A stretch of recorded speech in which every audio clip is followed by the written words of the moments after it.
You either live by the gun or you die by the sword.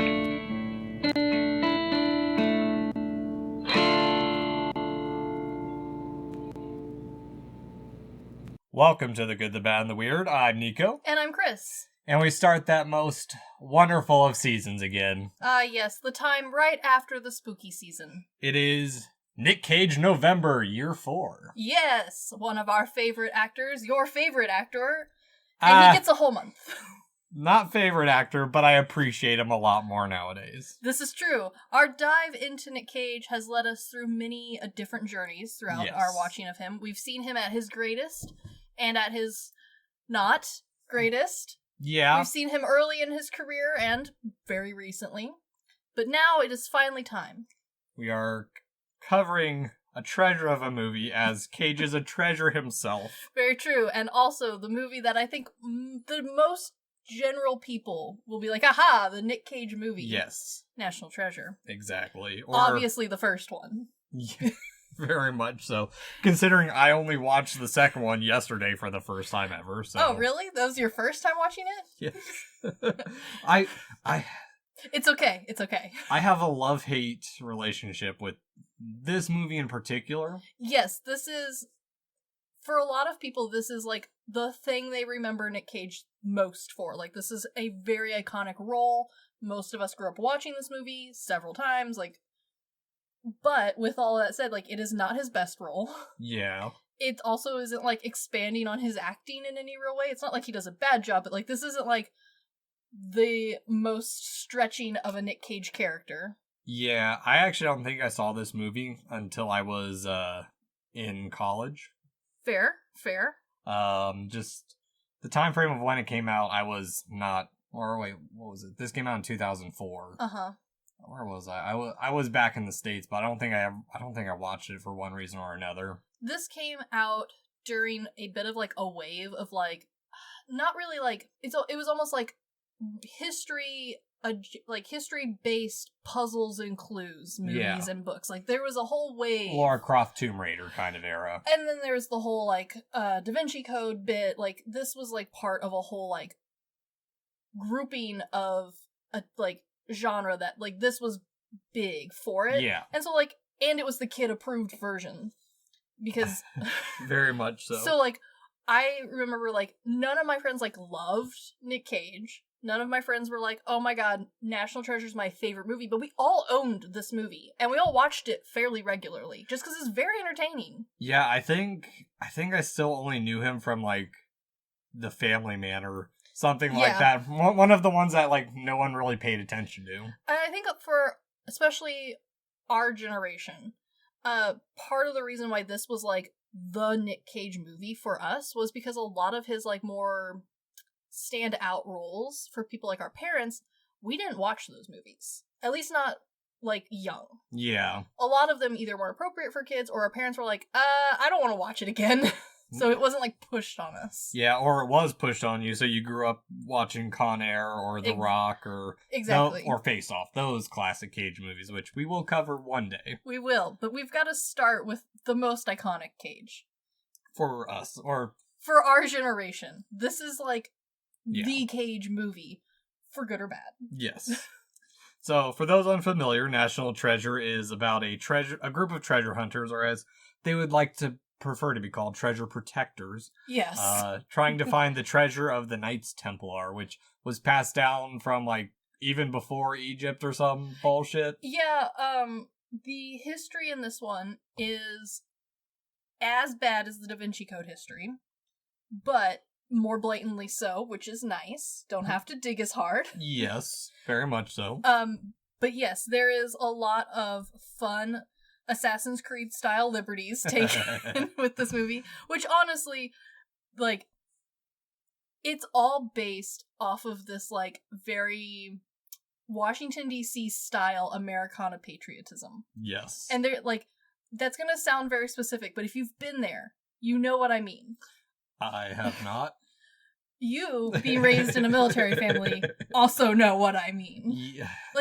There's a different kind of patriotism where it's very historically based, very the past is going to guide our future sort of mindset. Yeah, it's very much like going to Luxembourg Cemetery, seeing all the Yes. historic war sites and whatnot. Yes. Yeah. That is who this movie feels like it was written by, even though we now know it's not. Yeah.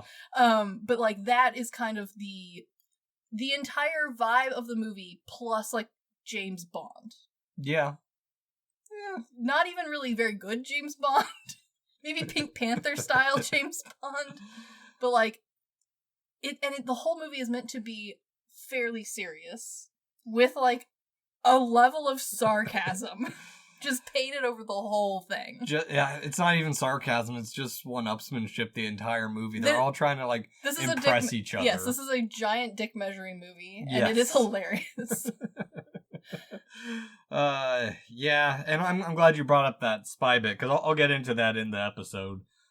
Just because there's a level to that I appreciate what the director was trying to go for. I do too, and I think now, having listened to the director commentary, which shout out, that's a huge part of my source for this, was getting to listen to the director's commentary, Yes. along with one of the lead actors, and then of course, being the Nic Cage fans we are, it is hard to follow the man without running into him referencing himself and his own methods and means.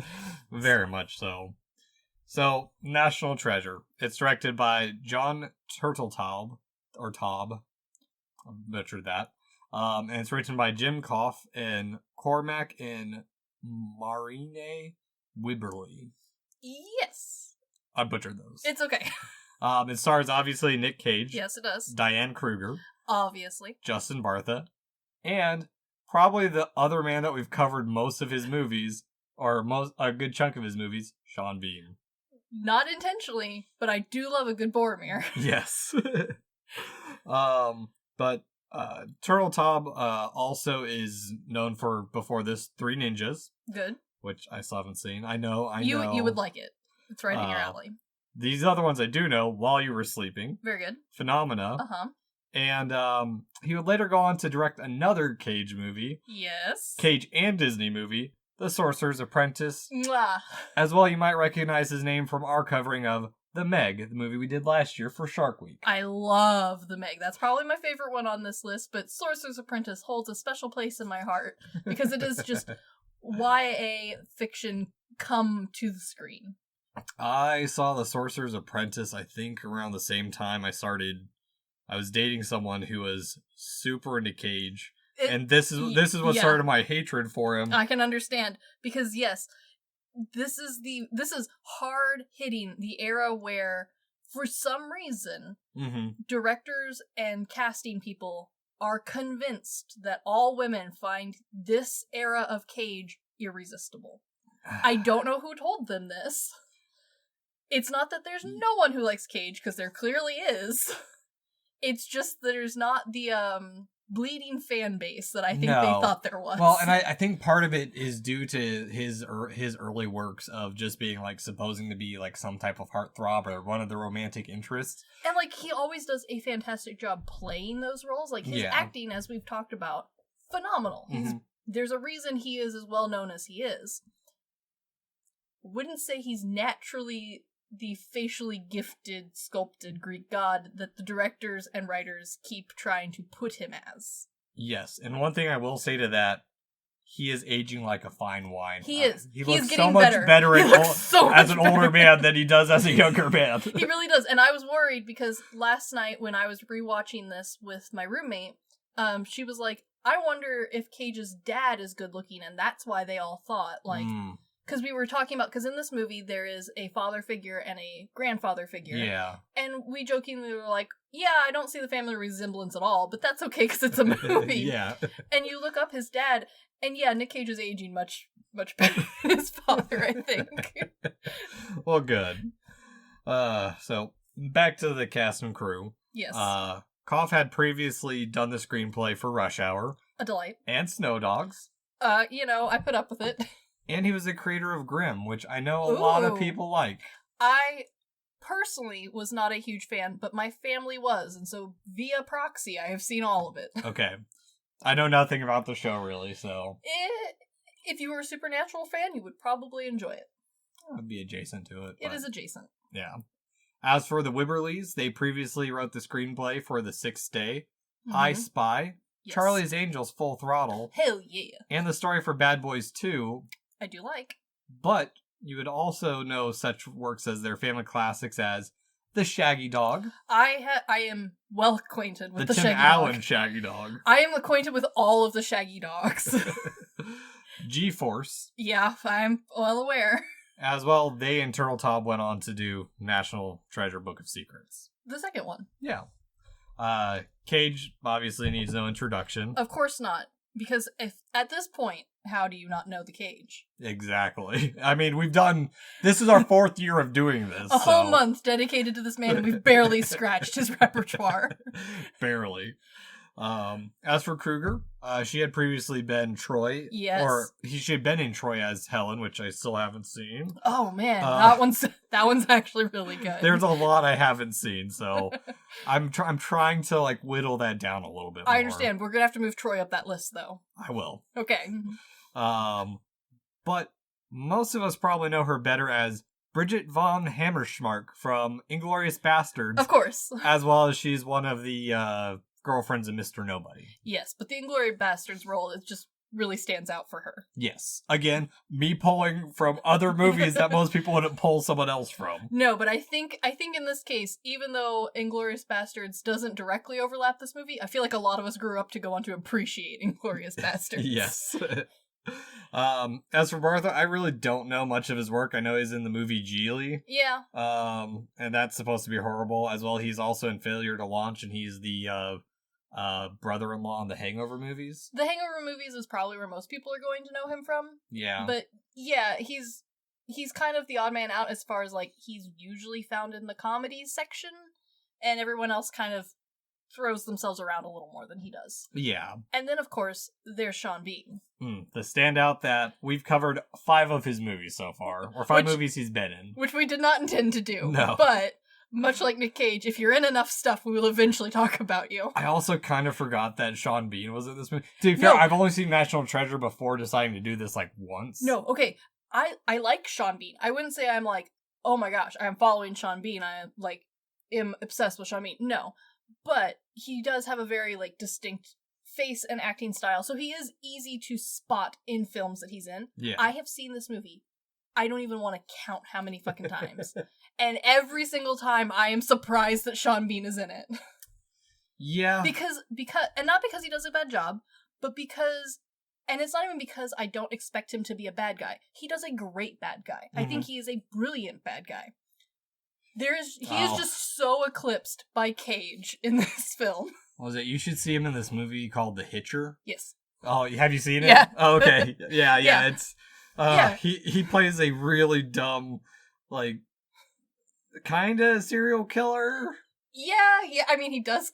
There's several dead, so yes. That movie, why it stands out for me as like one of his movies. He's constantly asking to be killed the entire movie, Yes. and not even just like doing stupid stunts asking to be killed. He is directly asking every single character, "Kill me now, Yes. kill me or I'll kill her." Yeah. Now that you mention it. Side little note from the commentary.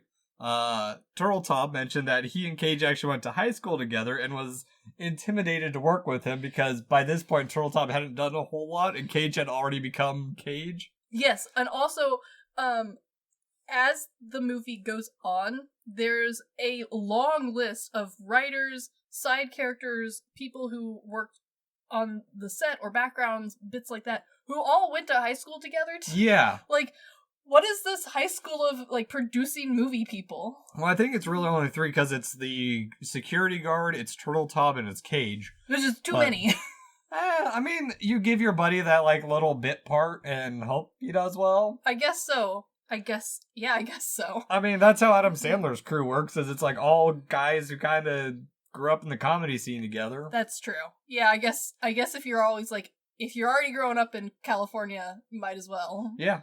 Yeah, I mean, it's a fun little bit of trivia, but it is. Before we do get into the meat of the episode, I do want to, acknowledge we've already said that our biggest part of this is the featurettes and the commentary. And the commentary is by Turtletaub and Justin Bartha. Yes. Which, not a good commentary. Entertaining, but not good. Yes, because most of the commentary is just them bickering back and forth. And also spewing fake facts. Yeah, it also makes me think, or like they're guessing, oh, I think we did this, we think we did that.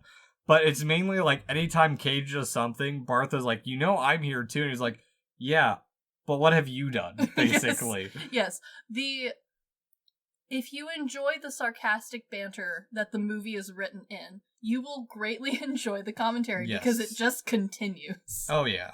Well, yeah. And, I mean, on top of that, like, it made me think of the Cannibal Holocaust commentary. Yeah. Because well, and by the time they did the commentary for this, hadn't they already made the second movie? I think they were in progress to make the second one. That's it. They were in the progress. So, like, and we've talked about this before, where, like, we have a theory that, like, the longer you wait to do commentary, the worse the commentary. Yes, like the Mummy commentary. Yes. Unless you're a film historian, and then it's full of so much information that it's almost a book. Yes, and for us, that's fantastic. Yes. I love it.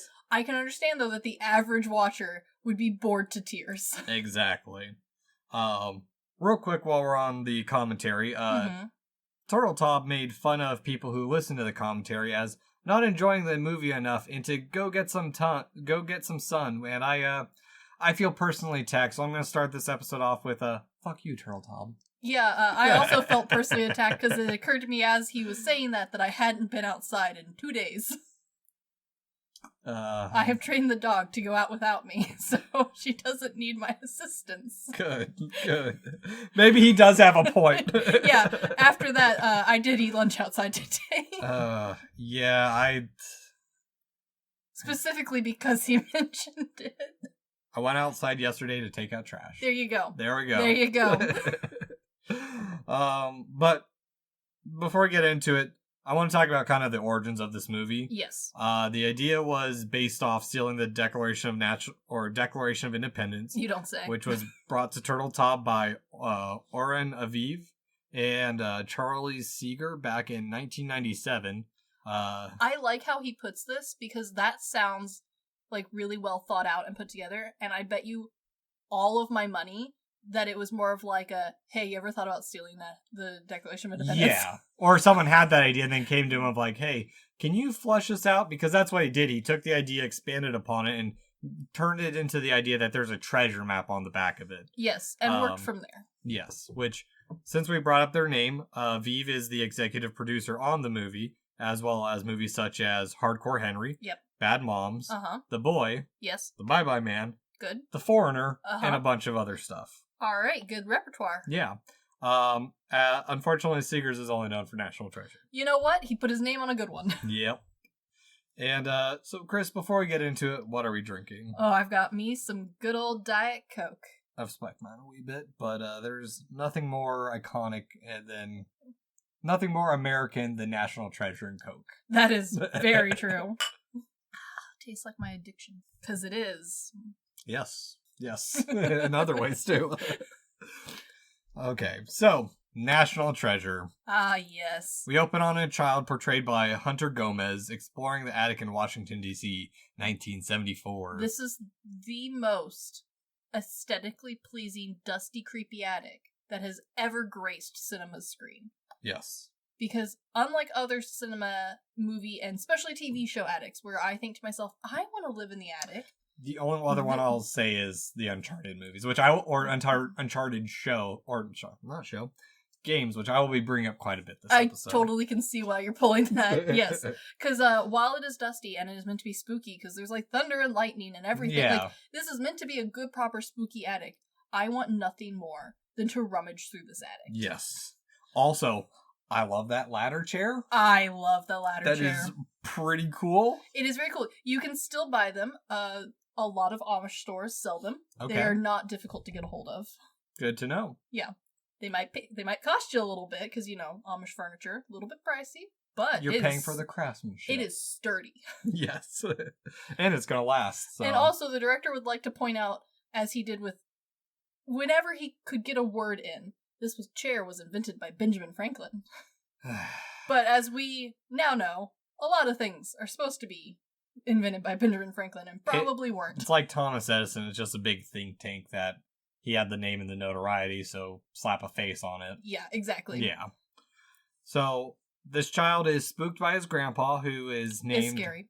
John Adams Gates. Yes. And I'm going to get into this in a bit. Okay, thank you. And is portrayed by Christopher Plummer, who drops the entire family history in the very intro. Yes, and like, not just a casual like, hey, we're related to so-and-so. No, just casually tells the entire dirty family secret of like how we are possibly related to treasure hunters. Yeah.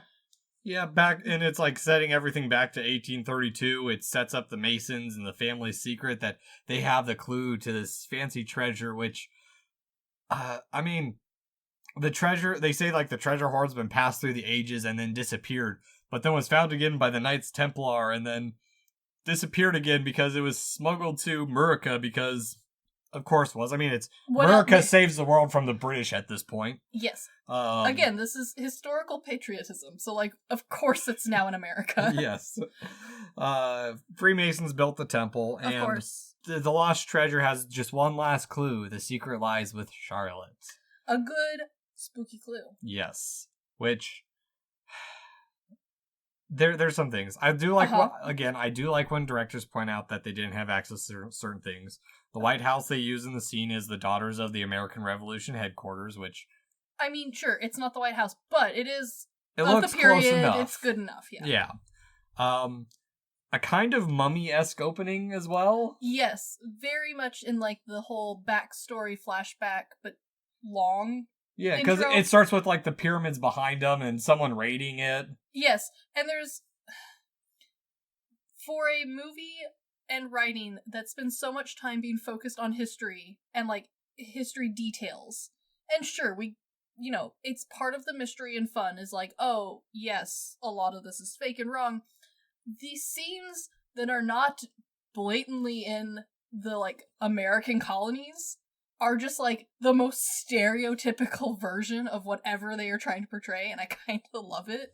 Yeah. Because it's on point it's on brand for this sort of movie to be like, and we raided the Egyptians' pyramids and there was treasure inside. No, we've known for very long that's not true. There's bricks inside. But, I mean, that's one part of this commentary that the director talks like everyone nitpicked the movie, and it's like, well, yeah. Because this is a movie about clues. Yeah. Well, and the other thing, too, is, like, this is how, it's the same kind of, like, logic that you get from, like, how Ancient Aliens and how it got its popularity. Yes. And, like, yes, people are nitpicking it, but that's part of the fun of this, too, is, like, we all are very aware from the get-go that this is not, like, there's going to be bits wrong. Like, yeah. Finding the bits that are wrong is kind of part of the fun. Yeah, well, and I mean, it's an interesting thing, too, because it does lead people to actually go down the history rabbit hole, because, oh, sure. Fun fact, the incomplete pyramid was not added to the bill until 1935. Also similar money fact, because people fall back on this quite a bit. In God We Trust was not added until 1957. No. Yeah, our money's evolved a lot. And, it changes constantly. Yeah, and what we think of it even now is more of a, like, the trademarks of our dollar bills is a more recent invention. It's only been in the last 100 years that we've had a lot of this shit. Oh, even sooner than that for some of it. Yeah, well, I mean, that's also pop culture and everything, too. I mean, hell, we covered 100-year-old movie in October, so... Exactly, yeah, stuff changes. Yep. Which, this bonding moment, which is a nice moment... Yeah, you do kind of in the same way Princess Bride introduces you to the grandfather character, you're like, oh, I'm feeling a connection to this man. Yeah. Don't. We're about to get rid of him. Yeah. Immediately interrupted by Patrick Gates, the boy's father, who is portrayed by Jon Voight. Which, I mean, I enjoy him on screen. He always does a great job, especially if he's going to be an overbearing sort of person character. Yeah. I am a little confused as to why, like, I get that, like, we're trying to set up the dad character is not believing in any of the shenanigans, shaking his fist to the sky sort of character, but, like, why get me so attached to this grandfather? And it's not even like, oh, we killed the granddad. No, he just disappears into the void. Because the point of the granddad is, he's basically the introduction narrator, and on top of that, he's supposed to be the one who, like, inspires the kid to move on. I'm because totally the movie's for not it. about the grandfather. I'm totally for it, but why can't we have like a little memento picture there? We zoom in and it's like, oh, he's dead, and like move on because it is implied that he's gone. Yeah, but like we are never told that dear granddad has left the treasure hunting game permanently. For all we know, the man is out there somewhere. he could be. But he's also there to establish like kind of like a base point because we don't know how this man actually lived. He's very much like how do I put it? He's very much like how the I can't remember his name. The guy who wrote JoJo's Bizarre Adventure. Yes. How he describes the first JoJo. He wanted him to be like the purest of the pure people you could ever think of because immediately the grandfather goes into about like it's not about the money, which makes it out to be a noble intent. It's all about the history and preserving everything. Yeah, you're right. Yeah. I mean, this is the purest person in the entire movie. Yes. Which we learn our main character is named Benjamin Franklin Gates. And nerd! He is so ready to join this cult. Oh my god, is he ever. And here's when I want to talk about the names of the family a little bit. Because this is the part where I will give this movie being a little clever in their naming of the characters. So Benjamin Franklin and John Adams signed the Declaration of Independence. No one named Patrick did, but I'm making a little bit of a speculation here. Okay. Patrick Henry, who served in the First Continental Congress, is famous for the quote, "Give me liberty or give me death." That's a good connection. Exactly. And it quite cues into like the character roles and types we see down the line. Now, again, that second half is a guess. It's a good guess, though. Yes, exactly. It's a good guess. Yes. And yeah, you're right. This is the end of it. Like, the kid's all for it, and we immediately cut to north of the Arctic Circle, and we get the title card. I do appreciate how the director is like, yes, we filmed this at the North Pole during the commentary. Like, this is so cold. Or maybe it was Utah. Can't remember. He has a little wit to his commentary here and there. At the beginning of it, before they start bickering the rest of the commentary. Yes. And now we just have 3 guys in the frozen tundra with great Wi-Fi or satellite phone.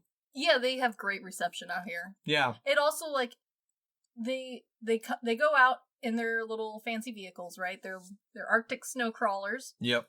They're here to find something, assumed treasure, right? Mm-hmm. And I appreciate that they, like, clearly came out here with no intention of staying. Yeah.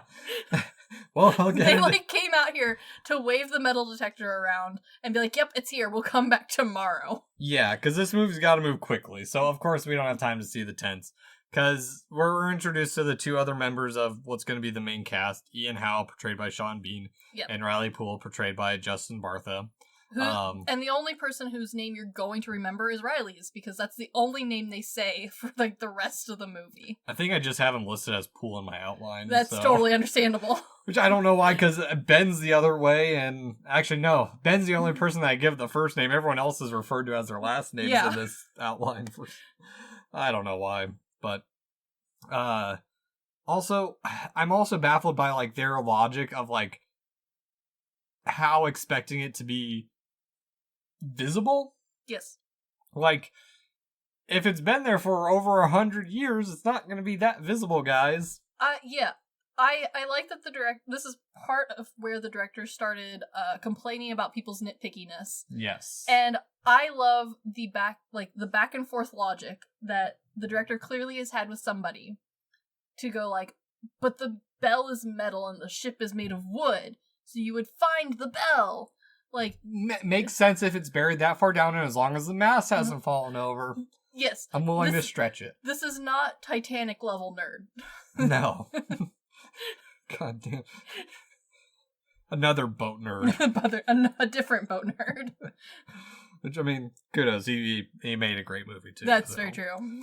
But also, I dislike Poole's fucking snobby explanation of the ship, how the ship got there. Oh, it must have been a thermal mass that let it get out, and then it refroze, it got stuck under the water. Like, shut up. Yeah, but also, I feel like your reaction of, just shut up, is the reaction we're supposed to have as the audience. Because we are supposed to feel like all of the characters, minus the bad guy, are all kind of dicks. So, that's the thing. I don't think that was their intention. because I think what they were going for with Poole's character is they were trying to make him be that smart, nerdy guy who's talking about stuff that you have no clue what he's talking about kind of thing. I can see why you'd say that. Yes. I would agree with you if the thing that hadn't come out of his mouth happened to be very basic. Yeah. Like, yeah. Elementary school level understanding of nature. Yeah, pretty much. Also, fun bit about those metal detectors, they're actually sound equipment. I appreciate the impressive fast work that apparently the set crew did to just whip these together. They look great. Yeah. Would not know that was just sound equipment. Oh, yeah. Which, that's what they did. They whipped it together real quick, too. So, but also, like, they uncover the ship pretty quickly. Yeah. They really do. Yeah. And, it's, and where they uncover it, like, it's kind of above everything, too, so... I appreciate how this boat happens to be buried very cinematographically. Yes. Like, it looks great. Which, I get it. You're making a movie. And also, this movie leans very heavily, like, if it's going to be dramatic or if it's going to be accurate, it's going to lean towards dramatic. Yeah. And so, like, this looks really cool, having the ship, like, half buried in ice and being able to go into the hole. Like, wow, the hole isn't completely full of frozen ice. Amazing. Love it. Yeah, because there's hatches. It's watertight. Oh, yeah. After all these years. But we also get a dynamic of how Hal's being the financier, and he's kind of brought this entire crew with him. I also appreciate how, especially like me, if you've watched this movie 1,000 times, watching it with special intention on the quote-unquote bad guy character, he feels like much less of a bad guy, like, when you focus in on him, than if you're just casually watching this, like, for the first few times. Because the first few times, I paint him as, like, the bad guy in my head. Like, he is the bad guy. He's trying to steal the Declaration of Independence. And, like, this opening scene really helps re-solidify him as, like, yes, he is trying to steal the Declaration of Independence. But also, he seems like a nice guy. No, he's kind of an asshole the whole time, They're all assholes. This whole movie is full of assholes. He's less of an asshole than some of them. He just happens to have a guy with a gun. No, I'm gonna argue against you on that. He offers Cage's character to be in on it. They all could have been on this together. But no, he's noble. He's the good Boy Scout. He cannot be bribed. Yeah. But no, Hal's not a good guy still. He's better than it could be. He's willing to kill all of them real easily. Yeah, well, that's kind of the whole, like, movie, though. Yeah. He's not a good guy. He's not the worst. But they do find the dead captain guarding a very suspicious barrel, very much like what we see in Uncharted 4 and the Uncharted movie as well. Yes, it is very reminiscent. But I also know this is a movie trope as well for this kind of stuff. But I do... It is also, like, very, like, first 3 Pirates of the Caribbean movies. Yeah, but it's so close to, like, how they actually find the other dudes in Uncharted that I kind of wonder how much... It does feel very similar. Yeah, I want to go down an Uncharted rabbit hole at some point, mainly for the games, to listen to, like, the director and everyone involved on that. Yeah, because they obviously pulled from, like, Lara Croft. Oh, yeah, definitely. Indiana Jones, whatever they did. There's definitely some Indiana Jones. There's some National Treasure in it, too. Yeah, definitely. Yeah, but they find a special box with a pipe in the next clue. Ooh, and I like how he doesn't wait to, like, go back to base to use ink or anything. He's like, no, I need to know the clue now. Time to cut my finger open and use my own blood. Ninja bite his thumb, summoning jutsu bullshit. Yeah, and his blood happens to roll perfectly onto this page. It's amazing. Yeah, which also, it's in pretty good modern English, too. Yeah, and it hasn't been scratched or dented in all these years. It's amazing. Never. Ivory's invincible. Yeah, definitely not fragile at all. But the one thing I will say I like about this scene is or this movie in general, is I do like that even though they make stretches to get to the Declaration of Independence through all the riddles or whatever, I like that they're thinking out loud the whole time, and it's not like Perot movies. Yes, where, they don't hide anything from the audience. Yeah, exactly. You're there with them solving the clue at the same time. Exactly. And that's why I think this movie doesn't really cheat you as much as, like, say, Murder on the Orient Express. No, definitely. It cheats you in a different way. Whereas Yeah. Murder on the Orient Express, you don't get to actually see the clues like the detective does, thus making it impossible for you, the audience, to solve it. Mm-hmm. This movie makes it impossible for you to solve because they have made up both the clue and the answer. Yes. They made a clue so they could get to point B. Basically. Yes, and they've already picked point B. Yeah. Yeah. And they're not really trying to solve a mystery, they're trying to solve the path to exactly the treasure. And also, I do like that for the most part, all of the clues in this they feel very, like there's a certain level of clueiness to them. None of them feel out of place or too difficult or like way too easy. Mm-hmm. They all have a nice cohesiveness to the puzzles, which helps, and I think it helps solidify National Treasure as like its own special like treasure hunter-y movie, because that could have been a huge problem is if like halfway through you're like, wait a minute, why is this now like Indiana Jones? Yeah, like, what they removed the crystal skull and it's a goddamn alien head. Yeah, well that one's the worst by far, but like later on when we're like trying to find the Holy Grail, why are we now suddenly having to spell things with magic stones on the ground? Like I get it, it's kind of sort of in line, but it's kind of a weak in line. This one, all of the clues feel very solidly like the same. Planned out. And like, with the exception of the fact that we have a guy trying to murder us for the whole movie, none of it really requires any athleticism, which helps. Yeah. For the most part, I agree with that. Up until the end, and honestly, the ending really wasn't meant to be athletic, it just happened to have deteriorated over time. Yeah. Yeah. And I mean, things escalate really quickly to stealing the Declaration of Independence. Yeah, they jumped to this conclusion very fast. Yeah, which, I mean, how could have sold some of the artifacts on the boat? Yeah. Don't you think?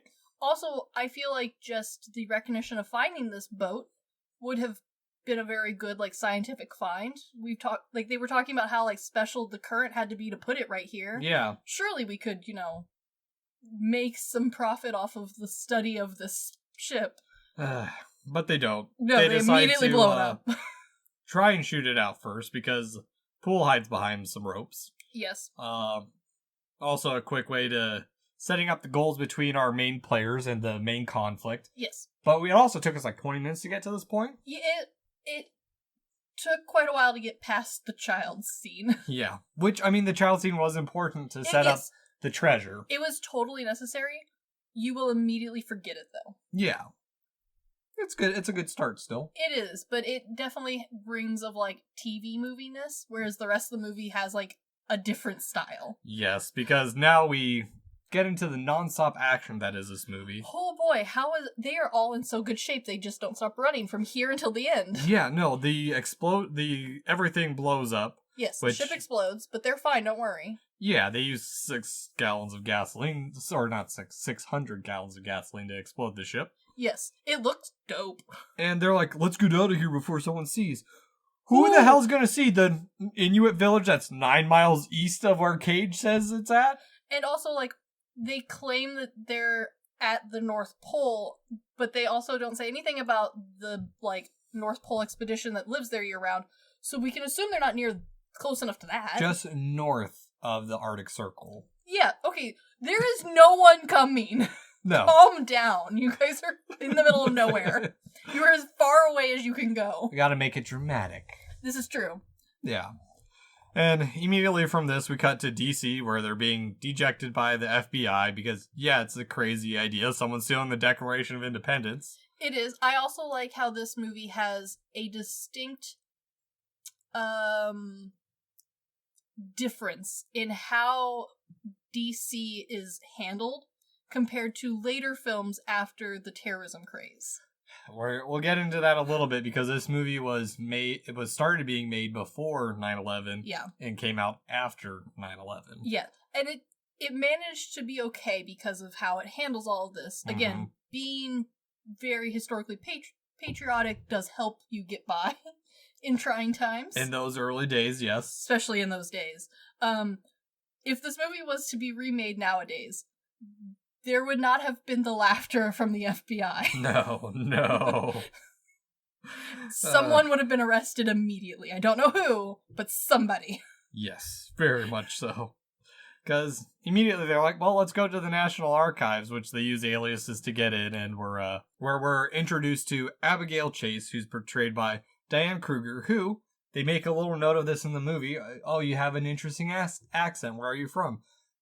She is actually from Germany, as was born in West Germany, so... Which helps really, really well, because the accent is incredibly lightly done. I can't even tell the accent is the thing. It is noticeable a little bit, especially the first, interactions in the office, but after that, it just really slides right off, and you kind of stop hearing it, which honestly helps a little bit, because she's able to, very smoothly do that without, forcing it. It makes it so that, it's just a fun little tidbit about the character as opposed to, a founding core of her. It's something about bringing her to America instead of, why is a German ahead of the National Archives? Yes, definitely. Which, I do like how they get kind of right to the point about why they want to examine the document after him fumbling over the explanation and getting all down it, wanting to hunt down history and talking to her about her inaugural pin collection. Yeah, also, I love the just blurry lines of morality that this movie goes through. They have no trouble lying and sneaking into places, but they cannot lie about why they want the Declaration of Independence. Yeah, exactly. At no point do they think, oh, we could keep this train going, I could, bring them in and then get them evidence and get them on board. No, it's immediately hey, we're pretty sure there's a map on the back. It's invisible. Yeah. This is the worst tactic. Well, and on top of that, they're like, how do you know this? A pipe wheel told us. Where's the pipe wheel? We lost it. Someone else has it. Yeah. Which they don't explain any of this at all. There is so much more to this story than just well, this antique I found. Yeah. That doesn't make it out nearly as well. No, not at all. And I mean, her response is good. Did Bigfoot take it? Yes, I like that immediately we are set up with she's not just pretty, she's also witty, which helps because, again, like I said earlier, this is just a giant dick measuring movie. Yeah. And she has to be part of the dick measuring contest. Yeah. And I mean, on top of that, I do like this part a little bit too, because she's like, oh, you're treasure hunters. And he's like, no, more of treasure protectors. Which it's basically this movie's version of it belongs in a museum. Yeah, it's already in a museum. Yeah, sir. Exactly. But someone's trying to steal it from the museum, which is actually very Uncharted. Yeah. Yes. I kind of want to go back and play those games now again. Even though I beat them last year. But obviously, they're rejected. And so now he utters the famous lines, I'm going to steal it. I'm going to steal the Declaration of Independence. And thus really starts this whole movie. Which, we're half an hour into this movie. Yes, we really are. But that's the thing is, this movie goes at a relatively fast pace the whole time. Honestly, the kids scene is the slowest, which is, I think, why it's so quickly forgotten. And from here on out, we are at a breakneck pace. Yes. Yeah. Because, I mean, this was the part where Ben is pushed to the edge, doesn't care anymore, but does care, and doing what his ancestors couldn't, which Poole is also a sourpuss. Yes, agreed. But from here, they're on to the, he's also very confused too. He's like, wait, what? Ben, have you lost it? Yeah, because with the exception of lying to get into places, they've had the moral compasses of saints up until this point. Yeah. And now they're going to steal the Declaration of Independence. To keep it safe. Yeah, exactly. Still saintly. Still good people, but... Yeah, they're all dicks. Yeah, a little bit. But it's on to the Library of Congress, which has all the building specs and floor plans and blueprints. As people who work with floor plans and blueprints, would you immediately go to the Library of Congress for this information, Nico? If you needed as-builts for this building... Potentially.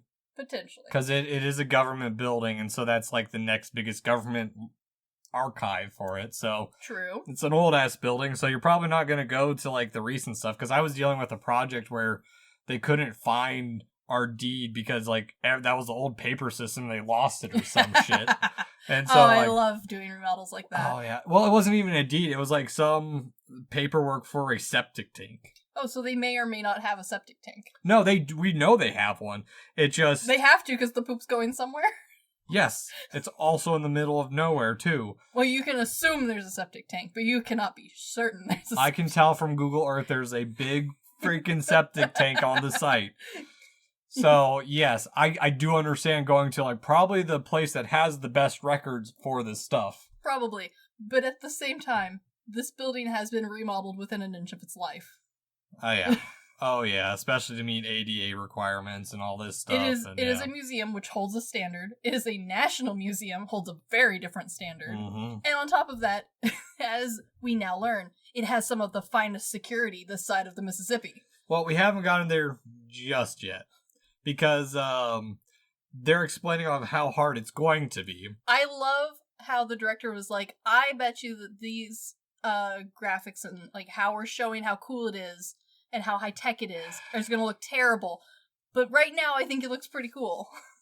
I still think it looks pretty good. Yeah. It's a little corny, but the whole movie's corny, so like I don't care. I will say the effects have not aged well. No, but like neither has the rest of the movie. No, I mean for being the one point in this movie that uses that kind of CGI. Yeah. I'm cool with it. Yeah, I don't care. But also their way of sneaking in is Smartass has found a way around and is thinking ahead by using the Gallup pamphlet that he picked up while at the National Archives. Yes. Yeah. Which is always, it continues that one-up thing of him always trying to be ahead of Poole, and Poole constantly trying to keep up. Yes. Yeah. Yeah. Like, he must be smarter than everyone else at all times. Yes. And now we have probably the longest part of this movie. It really is. We have them breaking into the cameras, the prep and the heist build-up. I appreciate that we bother to get to see this, because if we hadn't, there would be a lot of complaints of like, well, you wouldn't be able to do this and this and this. Yeah. And the director did mention like, no, we did a lot of research on like the best way to steal the Declaration of Independence. Yeah, they consulted people who could do it if they wanted to, and this is where he mentioned that they had done all this research pre 9/11, yes. And so by the time the movie was actually being made and in progress, things changed. Yes, and on top of that, they made this movie knowing full well that the building was getting ready to have a massive remodel, which probably is going to include new security and measures and things like that. So he's like, we don't feel bad about telling you how to steal the Declaration of Independence, because by the time you see this, you won't be able to use our method. Oh yeah, especially with all those like idiots out there now who are like gluing themselves to oil paintings and cars to protest oil. It's like... wrong type of oil, people. Yeah, it's also already on the painting. They're idiots. They're making a statement. It's art. Yeah, but can we not vandalize the one artist who happened to be a nice guy? Van Gogh. The poor guy! He didn't deserve this. No, not at all. But anyway, that's neither here or there. We'll talk about Van Gogh on a different day. We will have to do Loving Vincent sometime. That movie is... Yes, very much. Yes. But back to the heist. What was the point of the microwave shot? I have no idea. Like, it's just like, oh... It feels like a tension build / like fake out, but like also like it's so clearly a microwave. Yeah. And like at no point am I like, oh, it's a bomb. No, it's such distinctly microwave. It'd be like watching a college kid grab a cup of ramen while he's like working on his paper or some shit. Which would help with the detail, but like why are we so focused in on this? I don't know. Because immediately it goes from that to like him testing the inks with the black light, everyone trying to warm up to everything, or like trying to get acclimated to what they're gonna do. Yeah. Also, how does no one see that bright ass laser that Poole shoots into the... I have no idea. Because, like, lasers are cool, don't get me wrong. And there are definitely lasers that are less obvious than this one. He has chosen the most obvious laser of all lasers. Because this laser does not have, like, a dot at the end like the old PowerPoint presentation lasers or the cat toy lasers. This one is a green line from point A to point B. For the cinematics, but I have seen my buddy, I had a friend Mm-hmm. who owned an illegal laser pointer from China. One of the ones that can, like, pop balloons and stuff? We were in our call and he shined it across the way and one of the beams started smoking. Whoops. We were in the old, our studio was in the old library and we were in the attic of the old library, so it's old ass timber. Super fire safe is what you're telling me. Yeah, we could, people who don't know downtown Lincoln, one of the biggest buildings downtown is the Wells Fargo building. Of course it You could is. easily shoot it at the Wells Fargo building. Oh, good. Yeah. Yeah. The development of Lincoln School, I'm not going to go into it, but it's interesting. Yeah, and I'm not saying that, like, this couldn't be done. I'm just saying that the laser they chose to portray this with is a wee bit theatrical. I'm fine with it. I don't hate it, mostly because we go through all this effort to be sneaky, right? And how does he attach the laser to his camcorder? A Tape. big old wad of duct tape. It is just wrapped onto this sucker. But again, this was all done pre 9/11, and so, like, a janky ass film corder inside this building would have been fairly okay. Like, no one would have been creeped out by the man with the camcorder with a laser duct taped to it. Yeah. Nowadays, people would be like, "The hell are you doing?" I mean, hell, we get asked stuff when we're scoping and just taking 360 photos and whatnot. And those things are tiny. Yeah. And they're pretty discreet. Like, this laser and camcorder setup is, it's obvious. We're also early 2000s, so, like, we don't have the streamlined technology. Can you imagine a 360 camera from 2004? It would have been gigantic. It would have been massive. Or it would have been a lot of cameras taped together. Yeah, pretty much. If you had the software to even stitch them together at that point. No, I imagine you cutting them out manually and taping them Yes. together. But we do also get a small bit of Hal doing his own prep work, which is a nice nod. I appreciate that it's there, because, like, yeah, I did forget about him for a hot second. Yeah, because it's also showing that he's doing a destructive plan because he's, like, packing C4 into a bag and guns and stuff. Again, the whole movie spends a lot of time making Nic Cage's character out to be, like, the smartest man alive, where everyone else uses, like, their technology knowledge, or, in this case, brute force to win the way. Nic Cage's character is clever. Yeah, eating microwave lasagna and researching. It's sketchy lasagna. I'd give it a go. It's Stouffer's meal. Yeah. Yeah. Yeah, it might be lasagna, it might be a tamale. Hard to say. I'm going with lasagna. Lasagna feels right for the time period, doesn't it? Yeah. Yeah. But we cut to the night of the gala. Maintenance is a good way for them to sneak in. Especially us, who actively have to go into places that we normally are not allowed to. If you hold a ladder and, like, just walk with purpose, they will let you in. As someone who has worked maintenance in the past, yeah. You just walk in, it'll be fine, no one cares. Yeah, just wear a jumpsuit. Not even that. If you, like, wear some jeans, get yourself a tool belt, gray t-shirt, ladder, you can just go. Tim the Toolman Taylor. Yeah, if you look like Tim the Toolman, you are allowed into every place.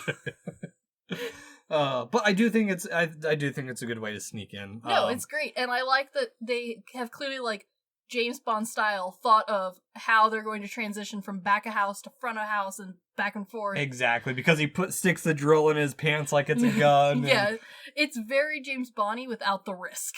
Yes, which the director wanted to make a hero without a gun, which I like the idea. I don't think it's, like, part of the movie strong enough for me to have known, like, for me to have picked up on that without him saying something. Actually, I forget this movie's a Disney movie. How many Disney movies out there actually, like, really use guns and gun violence? That depends on what era we're talking about. Yeah. Disney for a long time loved Western settings for especially kid movies, where, like, the kids were part of the Western gang. And so even though, like, they were kids, guns, shooting at the children, shooting in general, fine. Nobody cared. There was a transition period where, like, Disney suddenly went, maybe guns, no, not so much. Probably after the mid to late 2000s, That's definitely, like, we are well into the, like, definitely no section. Unless they're fantasy guns, because Star Wars has a lot of guns. Star Wars is, like, kind of one of their weird exceptions, because, yes, you're right. Fantasy guns are different. That's a different ballpark. And also, they consider Star Wars to be part of their, like, adult collection. Yes, they want children to enjoy it, because children make parents spend money. Don't get me wrong. Yeah. But they know that their target audience is going to be adults. Yeah, it's and not... adults can fire lasers. Yeah, it's not the era of Dragon Slayer. Very true. Yeah. So, honestly, around the 9/11 mark, Disney was already moving towards, like, having their heroes have less guns, or if they are guns, they're, like, lasery. Pew pew. Yeah. You know, much more fantasy style. So, like, it's not unheard of, but because this movie is starring all adults, and, like, yeah, kids were definitely watching this. I watched this. But, like, this isn't targeted at kids. So, like, at no point did I, like, put in my head, like, oh, Nic Cage's character is such a morally good guy, he wouldn't even hold a gun. This movie is straight up targeted to kids. No, Are you kidding me? No, it totally is. But the way that the director goes about all of this, it is not heavily handed. Okay. So, like, because Nic Cage's character is meant to be this, like, moral saint, but he's constantly breaking moral codes to, like, be the saint. It's okay to steal as long as it's for a good reason. It's kind of like how Indiana Jones is very much for kids, but also not for kids. Fun fact, Indiana Jones is the reason we have a PG-13 rating. Yes. Indiana Jones pushed the limit with the sexiness, but the character of, like, oh, he's morally gray, he's, like... Yeah. That sort of caricature, like... It's like how in the Hays Codes, like, the hero could lose for, like, 2/3 of the movie, but he had to overcome it all at the end. Exactly. Okay. And so, like, while, yes, this movie, like, now that he's mentioned, like, oh, Nic Cage's character never has a gun, he's always outwitting the bad guy, he's never out bullying the bad guy. I see it. But until he had said that, I never caught that. No. I just assumed Nic Cage's character wasn't smart enough to have a gun. I would have put it past him. But I also think that this part's interesting in its own way, too, because we're having this contrast of their infiltration methods. Yes. Where... And it's fun because they're happening simultaneously. So, like, not only is it adding tension to the moment, but, like, we are getting to actively see, like, who's faster than who. Yes, exactly. And, I mean, Cage infiltrates it pretty well, which... It's very smooth for a spy-style infiltration. Yeah, which he runs into Chase, who bends the rules for his Washington pin of, like, this isn't something I normally take, but I'll accept it. Because there's this weird thing for the first, like, half of the movie where whatever her coworker is, there is this weird sexual tension between the two of them. Like, okay, I'm glad you caught that as well. Yeah, like... What is happening here? Yeah, like when I forgot to mention that pool, when he shines the laser into it, it causes them to bring the Declaration of Independence into archives and storage. Yeah, you gotta make sure it's not on fire or damaged or anything. Yeah, and so, like when they're waiting to get in the elevator, like, it's a weird, awkward moment that continues into this scene and then dies. Yeah. I kind of get the feeling that, like, maybe somewhere deep back in the writing, there was meant to be, like, he wins the girl from someone. Yeah. But, like, we nixed that very early on, and, like, there's just these weird remnants left over from that. Yeah, or he was, like, supposed to be the romantic rival to Cage. Yeah, very much so, but, like, why do we need that? And also, like, we can't have a romantic rival to Cage when we have the perfect bad guy over here. As, like, Sean Bean's character is the bad guy. We can't have a second bad guy. Yeah, Chase is just the woman who needs potential rescuing. Yes. Even though I don't think she ever really needs rescuing this whole movie. A little bit when Sean Bean's character kind of sort of kidnaps her, or tries to. But at the same time, we have it earlier on where she saves him, and Ben's the kind of damsel in distress. Exactly. So, like, yeah, she very much is here of her own will. Yeah. What's the male equivalent of damsel? Dame? No, Dame's still a lady. We must know. Man, lad, guy, or boy? I'm gonna go with lad. A lad. Just a jaunty little lad. A lad in peril, good sir. Sure. Damsel in distress sounds so much better. I don't know. I don't know a synonym that would but at the same time, I feel alliterate. like at this point in time, in this point in history, we can now just say a damsel is a type of person after what's the character who like is shooting arrows out his own window hoping to be rescued because his father wants huge tracts of land. Oh, it's one of the princes in Monty Python and the Holy Grail. I don't remember his name. Yeah, that guy's a damsel, and yes. you know it. He is very much a damsel because it's what's his name? Lancelot is the one who saves him. He's like, "Oh, you're here to save me." Yes, that is a damsel. It has nothing to do with your genitalia. It is all about whether or not you're hoping to be rescued out the window. Yes, I like that definition. That is a very good definition. But yeah, I mean we're back to the party. Also, this is the one thing that I question. What kind of ductwork is Hal's team going through? I have no fucking clue. Like, I love that there's like some intense like spy music shit happening going on. Yeah, no, it's cool. And I like that they like use a good interpretation of like back of house for like big building like this. Like, I'm not mad about the underground bit or the like, oh, look at the weird like tunnels under the building. Yeah, sure, no problem. But yeah, I have some questions about like how easily they just are coming up on this giant man-eating fan and letting themselves in. I'm not saying those don't exist. They definitely do. But there's usually a lot more stuff in between you and the fan. And also, even then, those ducks don't crawl through ducts. They're not holding people. They're literally held up by little tiny wires, guys. Yeah, they're wires that are meant to hold the weight of a duck. Not maybe 10 pounds. Maybe the weight of a fat raccoon. Maybe not a big raccoon. Yeah, we're not talking... medium raccoon. Yeah. Maybe a big possum. Well, alright, we'll go with big possum. A big possum, because I've seen some big-ass raccoons. Yeah, I've seen some fat raccoons, too. Yeah.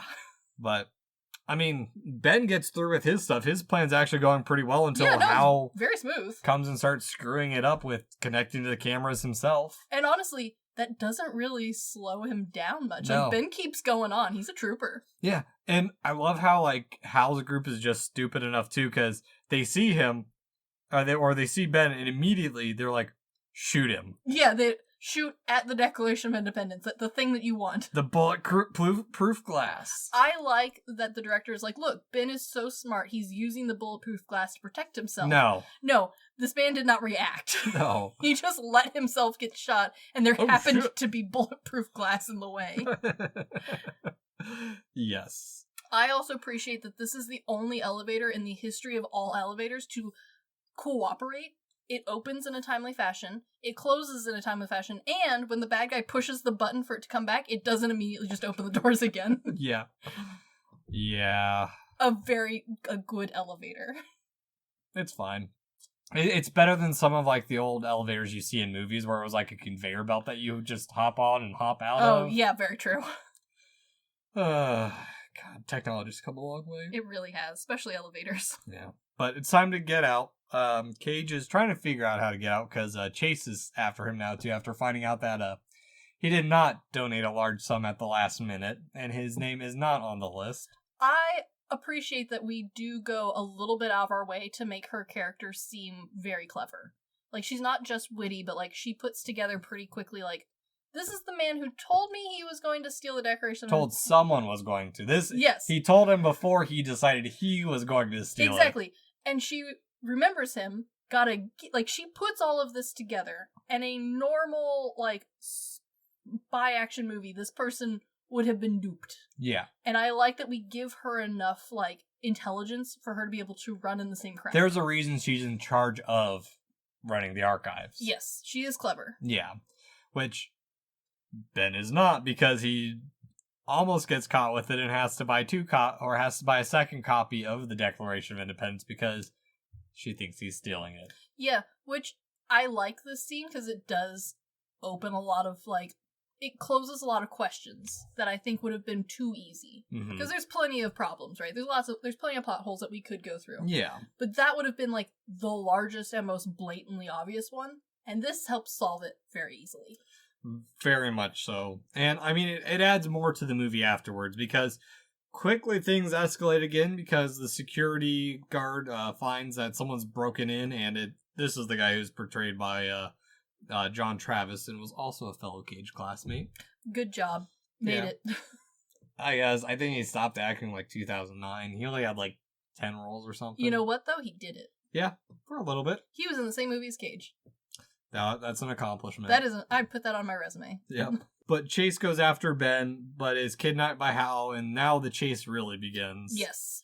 Which I only realized rewatching this that Hal's truck is a food truck. Which is honestly really great cover. But also it's not, because like how many people are trying to order food right now? In a food truck outside the National Archives. Okay, so I've been to DC. Okay. Food trucks, pretty common. Yeah. No, take that back. Incredibly common. That's kind of how everybody does lunch, is like, you leave, wave of people, we all eat, we all leave. The food trucks also leave, though. So, like, this food truck not being open, but, like, it's in front of the big exhibit, so, like, maybe they hired it. Yeah. Sure. But it's closed, which is weird. Yeah. So, like, it's a good idea, but honestly, the unmarked van across the street's better. Yes. Which, also, I mean, we're just still building up. We're talking about, like, this is about 30 minutes of action. Oh, yeah, no. They have just sprinted for, like, ages now. Yeah. We've been fired upon so many times. Also, who the hell prints the label of the deck, or prints a label on the inside of a rolled up piece of paper? Oh, I have no idea. Makes no sense. I also like that the fake Declaration of Independence that has been bought, right, is obviously and clearly made out of that thick, plasticky feeling poster paper. Yeah, and it's square, too. It's not even, like, there's partial. not tattered, yeah. And they fall for it. Yes. They're like, yes, this is the Declaration of Independence. It doesn't feel brittle at all. No. It feels like I could beat my sibling with it. Well, that happens a little bit because they save the girl, and of course, it's time for a little bit of downtime. Which, I mean, is still action-packed, but, like, less running. Yeah, very much so. I mean, it's a good car chase scene. It is a good car chase scene. It's a little Fast and Furious-esque, but... It is. I like that they managed to make this feel car chasey, while it is literally just two very tall vans going at probably 50 miles an hour. If that. If that. That normally, I think, from what I've read or what I've heard, most of these, like, car chases are actually shot at, like, 15 miles an hour or something, which is still very dangerous. Oh, yeah, no, you could definitely hurt yourself doing this sort of stuff, but, like, these sorts of vans, not meant for speed or cornering. They're really kind of meant for standing still. No, yeah, exactly.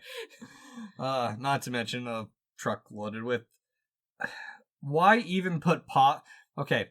Why even put pots on the inside of a fake truck food van? I have no idea, other than my only guess is that this is an actual food truck van that they stole very recently and didn't have time to ditch all of the actual cooking supplies.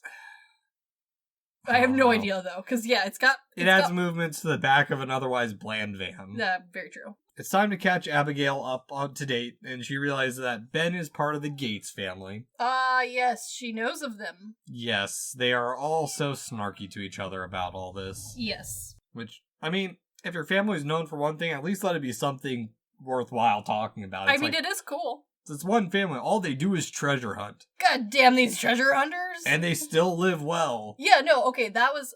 when we get to the dad's house, I'm gonna have questions. Dad, I can explain. Grandpa, I can't because, well, maybe it's the same house. I'm gonna hope it's the same house, but I still have questions. I might have answers. Okay.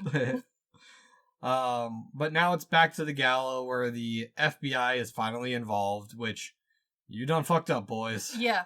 I also appreciate that we have Commissioner Gordon style FBI in this movie. Makes it feel real, like, chase scene-y. Very, like, good pressure. Good, like, oh, the FBI is coming for him, sort of. As opposed to, like, oh, the FBI is the bad guy. No, this is just the force is coming. Well, and on top of that, like, if they're such a famous family, why doesn't the FBI, like, actually watch them know constantly? Them? Yeah, and why does it take them putting a visa to put them on the grid? I mean, I get why the visa put them on the grid, but... No, it'd be an easy connection, but also, like, I feel like if your family is known for trying to steal national treasure, specifically American treasure... Here's the thing. I don't think his family is known for stealing treasures. They're known for hunting them. He's the first one to cross that line to steal them.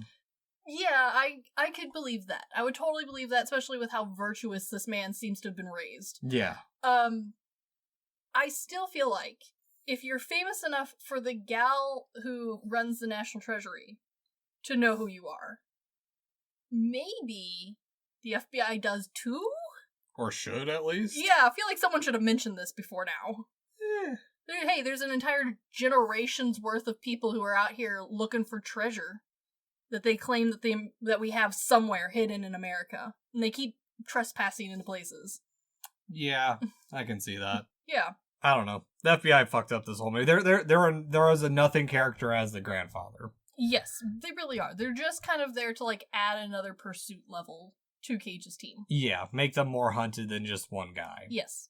Which, now it's time that they need to analyze the Silence Do-Good letters. Ah, yes. Another part of the puzzle. Yeah, which I guess is just a series of letters from Benjamin Franklin back in the day. Yeah, they're not that mysterious. Like, people know about them very well. They're well documented, don't worry. Yep, which everyone's figuring out everything really quickly, which is like, if this was really that hard to find, like, it really wasn't, it seems. No, this feels pretty easy. Yeah. Feels like we've done this, this feels like a 5th grade level puzzle. Yeah. Yeah. And we also have a quick cut of the FBI learning who Ben is, which we said. Again, I feel like there should have already been a file on this guy. Yeah, but I do like that they bring up, like, his education, his training, which is impressive. It includes a bachelor in archaeology and cryptology from the University of Philadelphia, a master's in mechanical engineering from MIT. Very impressive. Doctorate in American history from Georgetown University. And he was enlisted as a Navy Reserve Officer Training Corps, where he got a certification in naval diving and salvage before becoming a treasure hunter. Those are all very impressive. And in this movie, Cage's character isn't really meant to be that old. He looks like maybe he's in the 30-ish era. Maybe the 25 to 30, maybe 30 to 35. Like, we haven't hit 40. I'd put him close to maybe 40. Maybe. 40 pushing it. Yeah. And so, like, he got all that done real fast. Yeah. That's impressive. Yeah. It's supposed to show off that, hey, he's not just talking shit. No. He is incredibly smart. Yes. And also can take classes very fast somehow. If you're smart enough. I mean, yeah, I guess you can credits transfer, maybe? I don't know. But it's off to his father's, which we have a rough introduction between him and Chase of, like, is she pregnant? If she was, well, would you leave your grandchild out in the cold? Yeah. So glad to see that the snarkiness is inherited. Yeah, and also just, like, Pool's like, I volunteered. Pool is like a little puppy dog. He is. But, like, as the director said, like, after the screening, they were like, oh, people really like this character. More of this character. And I'm not mad about it. No. He does add a nice balance to the otherwise pissing competition. Yeah, he's the underdog for the entire competition, pretty much. Yes. Which we learn about the family drama that it took 20 years of the dad's life, and now he's watching his son do it even worse. Oh, how could he? With all these credentials and education and stuff. No, my son's a failure. Yeah, which he tells him to get out, but he's like, nope, we're staying here, Dad. Yeah, I do like how, like, this is a very interesting father-son relationship, where the dad's like, leave, and the son's like, no, and he's like, okay, there's cookies on the counter. Yeah, pretty much. You want to order pizza? No, he already had pizza. He already has pizza. Do you want more pizza? Which I also like it because, like, while the dad tries to be aloof, he's constantly, like, coming back of, like, hey, you need to do this. You need heat. It's very much like when you're watching a movie that your parents said they didn't want to watch, and they just keep standing in the doorway watching the movie, and you're like, you can sit down. Like, do you want me to pause it? And they're like, no, I'm not watching it. And then they come back, like, 5 minutes later.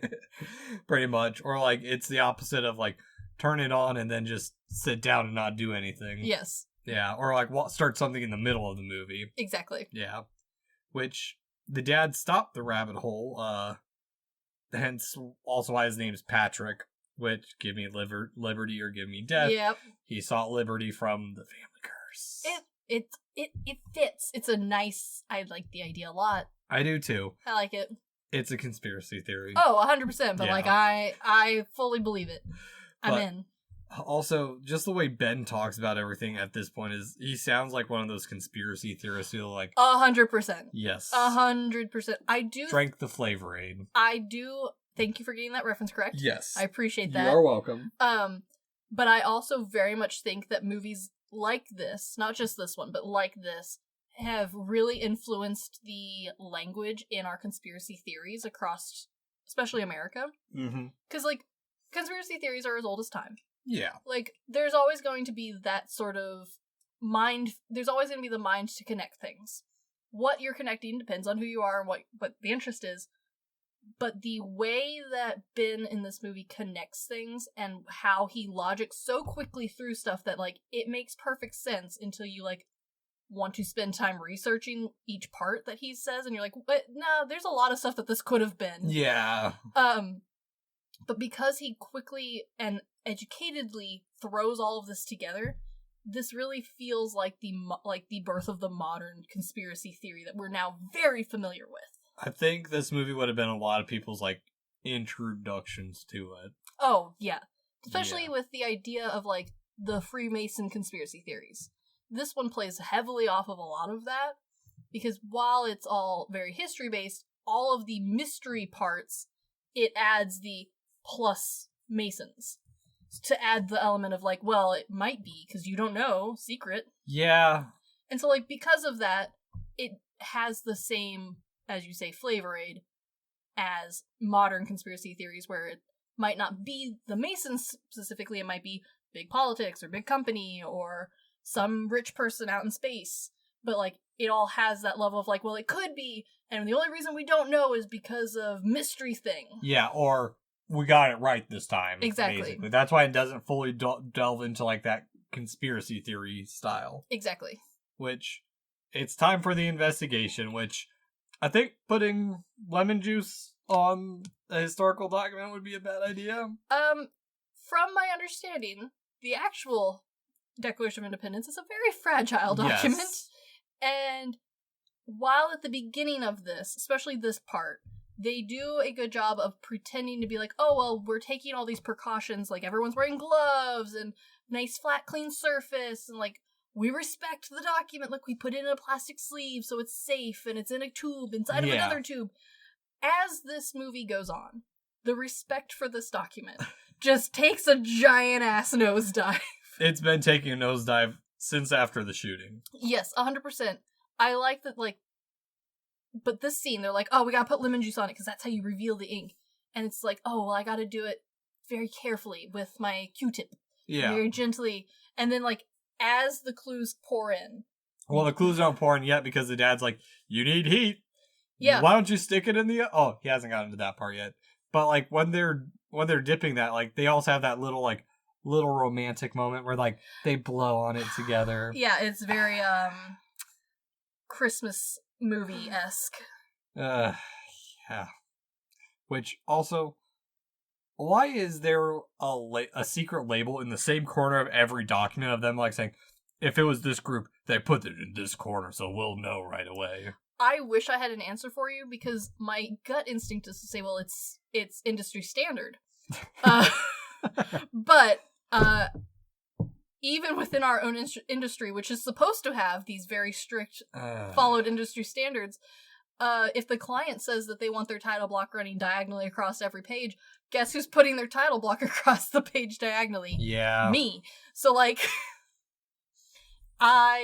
I think that it's just good movie magic. I'll give it that. Yeah. Which, I mean, it's fine. I mean, it's a fun little reveal because, it is very dramatic. As someone who played with these mystery inks as a child, they are not this cool. No. You can totally see them without the heat and without the lemon juice. Yeah. They have they leave a residue. And, I mean, it's also just a way to keep the movie going and just, mysteries. But, again, like you said, this movie was for kids, even though it's not, hard-hitting. Yeah. And so, this is a science experiment that most kids would have been moderately familiar with. So, it's within their understanding and realm. And also on top of that, like, it is a cool idea of like, oh, well, you know, I know that there's some stuff that's kind of like this. Maybe theirs is a little different, so thus it's better. Yeah. Like, it adds a layer of almost believableness to it. And I think that's where the movie gets it right. I do too. Yeah. But also in the scene, side little note, that is a very nice dress, and there's a lot of down-the-shirt shots. There really is. Yeah. So the director spends, like, a good half the commentary commenting on how, like, beautiful Cage is. Like, a lot. Well, I would like to point out that while Cage is this, like, he's not bad looking in this role. He's not my favorite, you know, visually. Yeah. Eyebrows a little too down low for me. There's a lot more beautiful boobs just a little bit to the left of Cage. Diane Kruger is very... and this is, like, very nice Diane. Like, this is a great role of Diane Kruger. Because she's very cute. She's very witty the whole movie. She's dressed really smart the whole time. She's not overly sexy, which adds a layer of intrigue. The dress is the, like, sexiest thing she's in. If you're sexy, whatever you wear is still going to be sexy. But, like, someone's going to be into it. Exactly. But, like, it's not trying. You know what I mean? Like, it adds that layer of, like, oh, she's just naturally that way. Yeah, it's just a little bit of a low-cut shirt. It's not, like, something that's full cleavage and just barely hiding the nips. It's not Fifth Element level. Yes. That is definitely an outfit. Oh, man, is it ever. But... now that they've deciphered the code, it's an Ottendorf cipher, which is... I'm glad that this cipher is so easy to figure out. I mean... Okay, ciphers are something that interests me greatly. And there is an evolution to ciphers.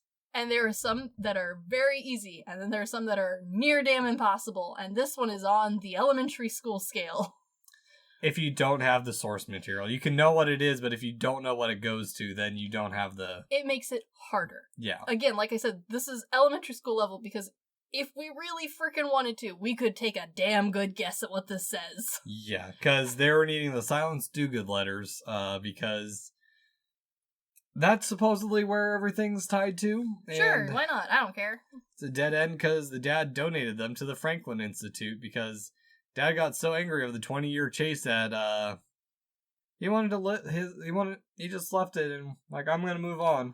Okay, I appreciate that. I also feel like that should have just been like a moral part of this whole family. They spend this whole time being like, no, we don't hunt treasure, we protect treasure. Yeah. It belongs in a museum in my attic. For 100 years until we decide to do it when we actually need them. Yeah, this is kind of the only like super obvious loophole for me morally with this family, because like, again, we've spent this whole time being like, no, Cage is the good guy, he's like the Boy Scout character, and yet they're all like, Dad, I can't believe you would donate this national treasure. Yeah, a national treasure that is valuable and important enough to be on display full time. It's not even like in an archive somewhere, it's not even like in a rotation that comes out every once. No, it is on full display all the time. Hey, it might be on full display all the time right now because they were just donated. Maybe my experience with museums, especially big ones, is they have a lot more than they could ever show. It's time for them to run. Yes, because, you know, we are still being chased. Yeah. I mean, Pool's kind of a pain in this bit too. Yeah, well, you know, that's kind of his whole thing though. Yeah, but I do like that they're not getting the dad involved. I also like that they clearly try to give him an out, where they duct tape him to a chair, and they're like, no, Dad, you're gonna say you were held hostage. You cannot let them know that you told us how to heat up the Declaration of Independence, and that we borrowed all your lemons, which you have a lot of lemons, Dad. We need to talk about your lemon addiction. There's a lot of lemons. This man owns a lot of lemons for some reason. So they duct tape him to a chair, but they also hand him a drink with a straw and the TV remote. So, like, he's not that trapped. It's trapped enough. Like, he's definitely trapped enough, but you could, like, you can almost see the characters be like, okay, we're gonna tape you up. What sort of soda do you like, sir? Have you been to the bathroom recently? Do you need to use it before we tape you to the chair? And remember, you were held hostage. Do you need your medicine still, Dad? Do you need anything before we go? Yeah, which, now we cut to another kind of forgettable part, but kind of nice too. Yeah. I like how they're sneaking, avoiding the cameras, and using a kid to check the letters. It is very clever. Which I do like that it's what it is. It's a way to bring Hal back into the story because one, we haven't seen him for another 20 minutes. Yeah, for a bad guy who's a good bad guy, we spend a lot of time without him. Yeah. Also, they're only paying this kid $1 to do this every time. This kid is being gypped. Like, hard. Yeah. Which, the lighting of the letters, I think, is a bit of an odd touch, but I get why they put it in there. But... I do too. I also think that it's a little bit too Da Vinci Cody for me. I was thinking too hangover-y. Yeah, where it's a little bit too highlighted, especially since, like, the letters are very obviously capitalized. Yeah. And, like, we don't get to solve the clues. Like, they get solved for us on the edge of the newspaper as the audience, anyway. Yeah. It's not necessary, but again, like, it's not the worst. It's fine. fine. It like I said, it's just a way to bring Hal back in because he notices the kid doing it and he's like, this isn't what a elementary school kid would do. Which is hilarious because I've been on scavenger hunts as an elementary school kid, and this is totally the sort of thing that we had to do. Yeah, where they just find random letters and have you do it. And, like, I had teachers where we had the same field trip, and, like, she'd been on the same field trip for 20 years. So, the first year she made this elaborate scavenger hunt where, like, yeah, you have to count letters, and, like, you have to find things, and you're gonna have to put all these pieces together to solve the riddle that was the homework assignment, right? Yeah. And then she just copied it for 20 years. So, like, yeah, like, this is totally normal. Like, I would not be surprised at all if there's children just, like, furiously taking notes. Yeah. Oh, it's a fine moment. No, it is good. And, like, honestly, we do need a way to bring our bad guy into this, because unlike a James Bond bad guy that, like, the world hangs by a thread and he holds the scissors, yeah, this bad guy really doesn't. His only real scariness is that he's coming to get us. He's the Mr. Krabs of this movie. Yeah. Money, money, money, money. Yeah, and, like, truthfully, like, yes, he was scary, like, oh, he was going to steal the Declaration of Independence first. Yeah. Yeah. But we already have it, so now the only threat is that he's following us. Kind of. And if we had decided to not go after the treasure and, like, leave, different movie would have happened. Well, what even led him to that? I have no idea. He's just going on a museum tour, I guess. I don't know. He likes this museum. It's his favorite. Yeah. But it's time for our main characters to change their clothes. How uncomfortable did the height of the changing room doors make you? Because as someone we are both slightly I am uncomfortably averagely height, and you are a little bit shorter than average height for a guy. No, I'm slightly taller than average height for a guy, just like by an inch. By an inch. Yeah. So, like, how does the concept of changing where theoretically collarbone to thigh is the only thing being saved from the public viewing?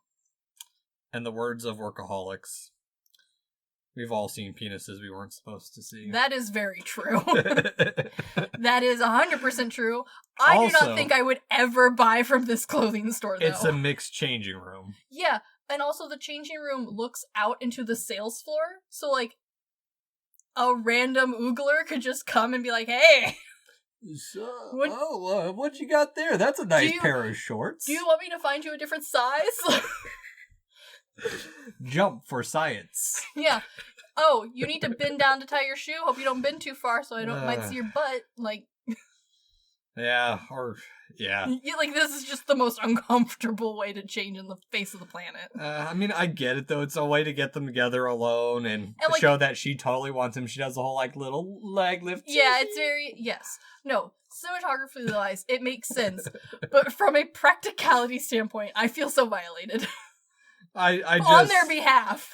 I'm just confused by it, because it's not even like it's a family changing room or anything. Like, that would make more sense. Yes, if this had been like the ADA changing room, I would have been like, oh, okay, yeah, I don't know how you both managed to get in here, but okay. But no, this is just like the weirdest changing room on the face of the planet. Yeah. It's pretty bad. Yeah, if you thought the bathrooms where the stall doors don't close all the way were spooky, this is worse. And I just love how everyone's all over those of, like, whoever designed this should be fired. And it's like, no, it's cheap, and that's the way you do it. And we have to replace it every 5 years. Yeah, because people break them easily. Very. I mean, like, it doesn't matter how it doesn't matter how sturdy the thing is. It will be vandalized. Yes. That is the rule. Very much so. But Poole comes back, the puzzle's figured out, which that, by the way, we have to point out that Poole actually figured out the puzzle without all the letters. Yes, which, again, proves that he is not stupid. He's just not as smart as Cage. Yeah, he's a protege in the making. Yeah, he could be great. He's basically, I have a feeling he's what Ben's character was back in college. Yes, potentially. Yeah, which, again, it's more puzzles on top of puzzles as the store clerk is done with this, and we get the magnifying the dollar bill with the Aquafina bottle scene. I love how proud of this scene the director was. I had not watched, I know when I had watched this in college. I watched this in grad school because my buddy Brett was like, how have you not seen National Treasure? The goddamn Aquafina scene. I'm like, I have no clue what the hell you're talking about, man. Yeah. It's rememberable because it is dumb. Yeah. It's fine. Yeah. Again, during this time period, there was this whole craze of like, look at the details on the $1 bill. If you put them together, it could be a puzzle. It makes the World Trade Centers. Yeah, or you can make it spell different stuff if you fold it just right. Like, it was a whole thing. So, like, this was on brand for that time period. I can spell boobs on a calculator. Me too. I think that was the first thing I learned. Yeah, I don't know. It's fine. The only reason it's rememberable is it is so blatantly brand placement. And it's, like, again, elementary school level science project. Well, and at the same time, like, the director talks about, like, how they didn't do it as product placement. I'm like... But it's such product placement. It's right there. Same with Visa, too, of, like... It's in your face. Yeah, it's a little too much. It's like the second episode of Supernatural where he's like, trail mix, and it's just a whole long bag of M&Ms. Yes. Yeah. Yeah, trail mix without the obstacles. Yeah, which they realize, we've missed the timeline because it's a depiction of a famous painting of the time when we could see this stuff. Oh, and I'm sure wish that, it wouldn't happen again tomorrow. Pulls an ass about daylight savings time. Yeah, but, like, honestly, the fact that this man didn't know, and he's been treasure hunting and part of America history for so long, daylight savings is, like, one of the first ones you learn. Yeah. Like, that's pretty basic, like, oh, you want cool American fact? Daylight savings is weird. It makes no goddamn sense. Are we getting rid of it this year? I don't fucking know. They say that every year. I know it's happening this month. Yeah. It's Sunday. Yeah. Unfortunately. Yeah, I gotta be up for an extra hour. Hooray, my favorite. Sleep schedule messed up. Yeah. Look, I do the same goddamn thing every day, and daylight savings messes up my routine. Yeah. I'll tell you why mine's gonna be even more messed up after I recording. Understand. Yeah. But we're on to Liberty Hall, which they figure out, like, we have to go up to here, the bell tower, which you can't go up on the bell tower. Not in real life, but But it's a movie. Yeah, it's fine. And also, it's surprisingly free of pigeon poop up there. Yeah, and they can surprisingly cut through that mortar pretty easily. With the standard flip knife? Yeah, I had questioned about that too. Because, like, I'm not a huge mortar person, but I feel like that was too easy. Yeah. Which, I mean, honestly, like, how was all this hidden? If one building got moved... Or if this, like, what if something had happened to this building? Yeah, exactly. Things happen to buildings. Buildings get destroyed all the time. It was a difficult time. Hell, the British could come back over. There could have been a hurricane that just took it off the map. Yeah. Which... a war could have happened and it got blown up. Like, there's so many reasons that this the mortar is clearly failing because a man just scraped it out with a knife. What if we needed to replace the bricks? Exactly. And, I mean, on top of that, this is the part where Hal shows back up again with his goons, and they're like, how can he even do this? What does he even do for a living? He's like, I don't know, but he has unlimited resources. Okay, now that we've gotten to the unlimited resources, how? Where is this money coming from? Explain to me. Magic. Yes, this is fucking magic money. Because he funds they say, like, oh, well, he doesn't fund the trip to Antarctica, the bad guy does. But, like, you don't just... end up with all this crap? You can't just live in a nice home in DC off of donation and good faith. This is an expensive house, and they do expensive-ass things, and they're wasting money stealing the Declaration of Independence. Boromir gets isekai'd too. Yes! National treasure. Yes! I don't know. It's just a way for them to explain of like, oh, he's doing his thing. Yeah. This family seems to be able to magic money out of thin air. Yeah. But the chase is on. I do like this little bit of like women helping women of like. Also, it just feels like a very like good, resourceful way of like hiding from a bad guy without like it being too much like a horror movie. You know what I mean? Yeah. Like, we don't want the stereotype of, like, her hiding behind the doorway as the bad guy creeps around. This feels much more action scene. Yeah. I mean, they do kind of do it where it's got, like, he's kind of leaning on the counter and... Yeah, but because we've already established that, like, she has the protection of this other gal, like, it doesn't feel like spooky movie, like, tropey. Yeah. This feels very much like action, get ready to fight or flight sort of thing. Yeah. I'll give it that. Yeah. But... I've got some questions of, like, Ben runs into a cemetery, and the gate locks behind him? Yeah, okay. I don't know. My experience, which unfortunately is extensive with cemeteries because I have a nerd history family who likes to go look at things and find dates. Yeah. Is that cemeteries are either open and you can just go about your day, or you need to call someone and they are always locked. Yeah. There is no in between. Or they have hours and they're open, but you still gotta... Or there's like a gate that's open. Yeah. So like, I guess for the sake of action movie, maybe, but this feels incredibly lucky. Yeah. It's to help build up the action, basically. It does. Yeah. Which... They're all idiots, because... Let's meet up in the exact location where we need to be to go to the next clue instead of, like, trying to get to a safe house of some kind. Or even, like, a normal, hey, if we all get separated, everyone meet up at midnight at the McDonald's down the street. Yeah. Like, this seems like a bad plan. Very bad plan. But ultimately they get caught because... Of course they do.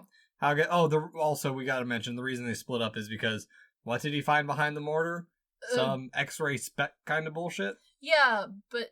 like 3D glasses? Yeah. But like the kinds, like it's clearly Benjamin Franklin style. Love it. Great. Fits the theme.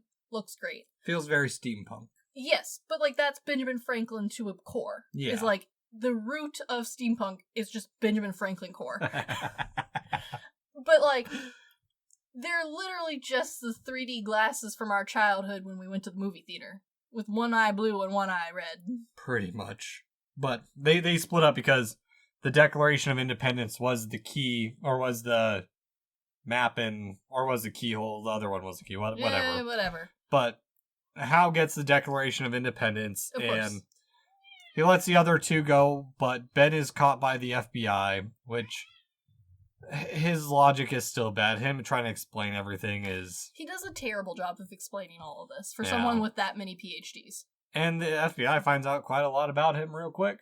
I will give it credit that, like, this FBI doesn't feel super useless. No. They are definitely behind, but, like, they don't feel like they are a waste of resources like some FBI inactions do. Once something happened, they were on the job, basically. Yeah, and, like, yeah, they were behind, but, like, they didn't, like, let stuff happen. Like, they're just behind the ball. Mm-hmm. I like this portrayal of FBI in an action film. But we do find them behind the ball in the next scene because Ben gets a call to meet up at some boat if he wants to see his companions alive or if he wants to get out from the FBI. Yeah, sure, whatever. Yeah, it's time for the meetup. The not-so-sneaky FBI, even though he's told there to go alone, which... Yeah, the FBI supposedly guarding him does the worst job I've ever seen. Yeah. Because, first off, he's on a boat. And they show, like... Yeah, they show all of the FBI's be like, oh, look, we got all these undercover people.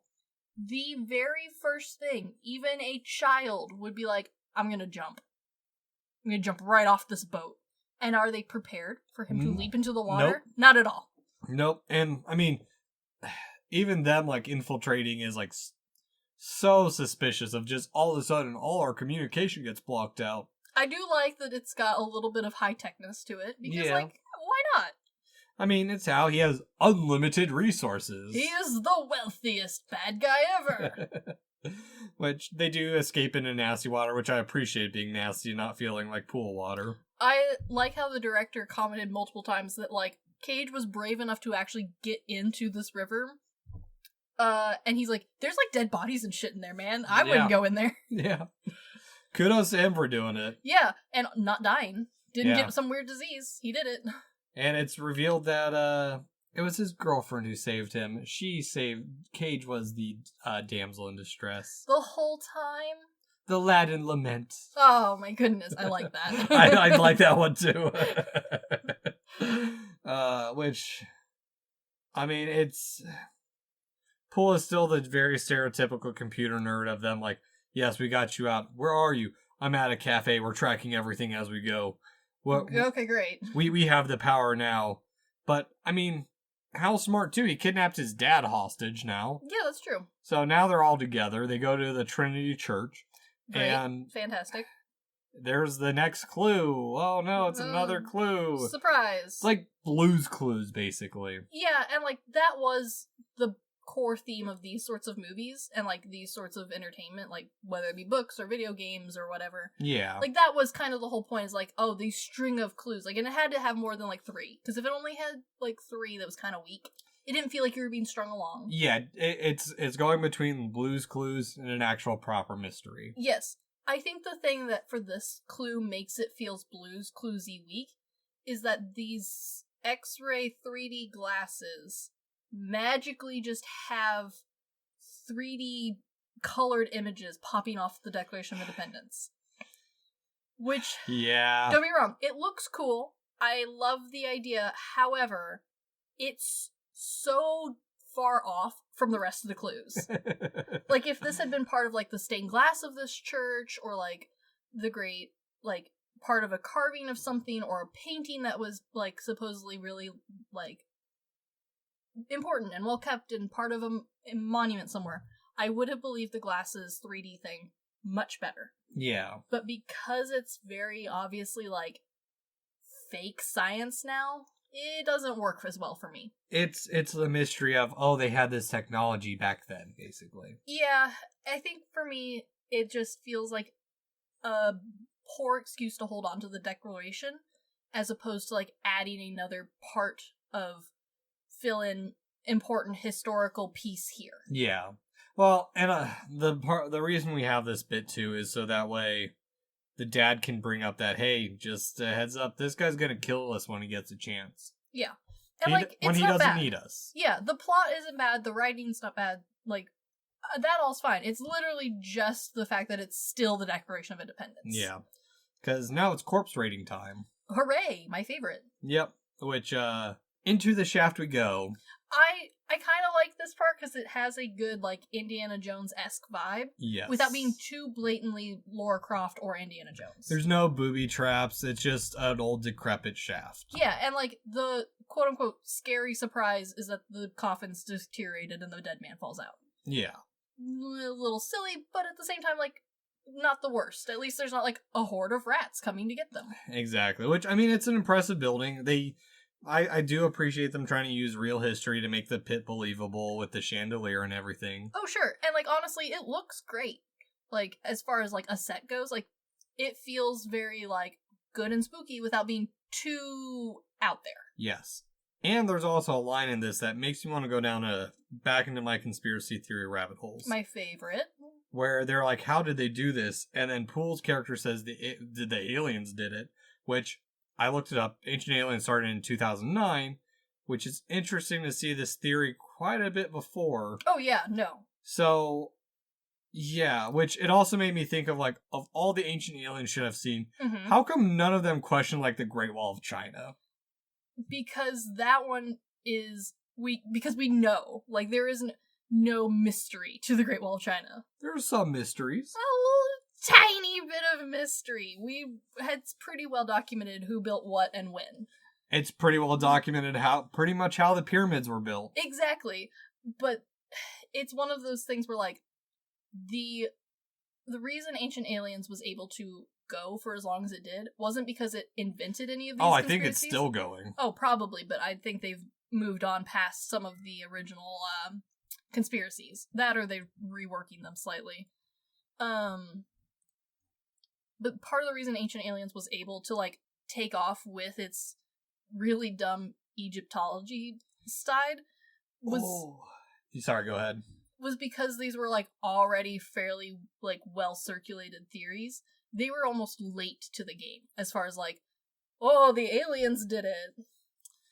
Yeah. Ancient Aliens is still going. How? Over It what? has 18 seasons, 220 episodes. Why?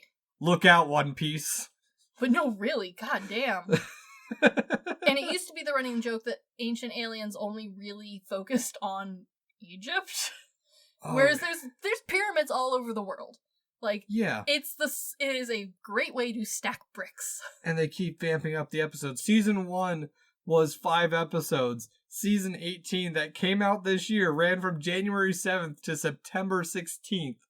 20 episodes. On what? What aren't we theorizing anymore? What could the aliens possibly create after 18 seasons? Bigfoot, I guess? Mothman? I mean, which Mothman? Sexy Mothman or just, like, Mothman? The fat-ass one. Okay, sexy Mothman. Juicy booty Mothman. Yeah, statue of Mothman. Juicy yes. booty. Yeah. I think, yeah, sure, he could be an alien. I'll take it. I don't know. Well, we'll have to do an episode on some bullshit like that. 100%. But shit is falling apart. Nothing's really standing as well. There's constant action in this part, too. I do like that there is finally some acknowledgement that stuff would have deteriorated over time. Yes. This is a very old structure. Granted, it is in much better shape than I think it probably would be. Maybe. It has been left untouched in a tomb. Depends if water got to it, I'd say. And animals. That's the question, isn't it? I want to believe it sits in a vacuum. A nice solid vacuum? Not a full-on vacuum, but like enough where like the water's not getting in. It's actually been protected by the church. Okay. There's not groundwater seepage tearing up their foundations. It's not, moist in there. Yes. The air isn't too humid. Yeah. Well, we'll say that. There's not any dry rot happening. Not at all. Not a single termite has found this structure. Not in the least. This is a well-preserved... Like, granted, they do a great job of making this feel action-y as like, oh, the stairs are breaking, and so we gotta figure out a way to get down, and we're all stuck on this elevator, and now it's the only way up and down, because we've broken the stairs.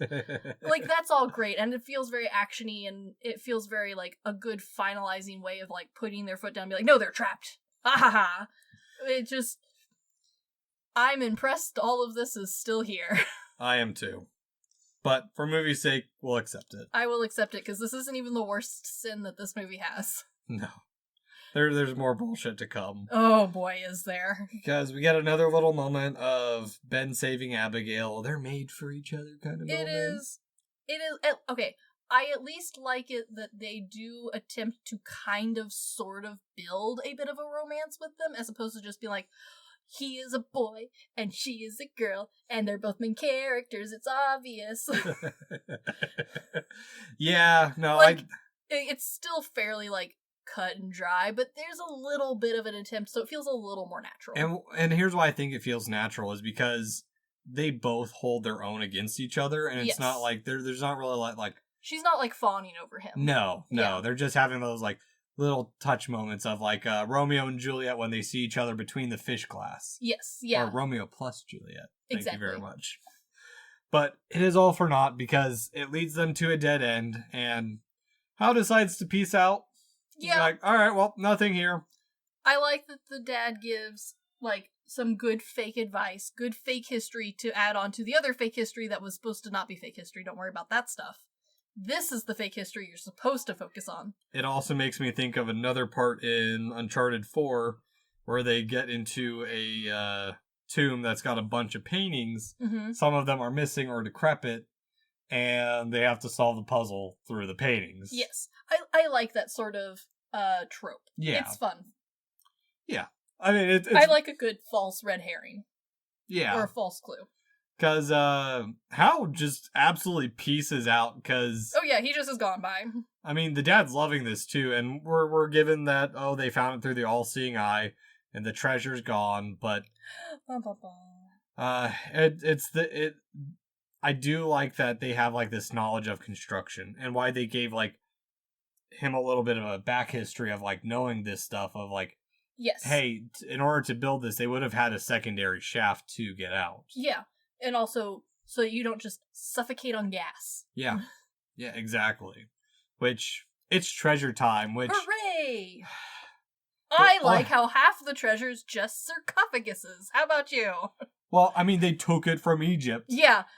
No, I love how this movie goes, okay, well, we need treasure. Where did we get the treasure from? Egypt. From the very prologue, they got it from Egypt. And then they got it from the Crusades. Yes, and they have the most stereotypical treasure of all time. Yeah, well, okay, real quick. I like the oil truck, because I want to get into the treasure here real quick. Yes. Oil's cool. Not practical, but whatever. Yeah. How the hell does she know these books are from the Library of Alexandria? I assume because they say, like, all libraries, they have printed on the spine with the little stamp, property of Library of Alexandria. Just like how my books from my library say property of Joplin Library.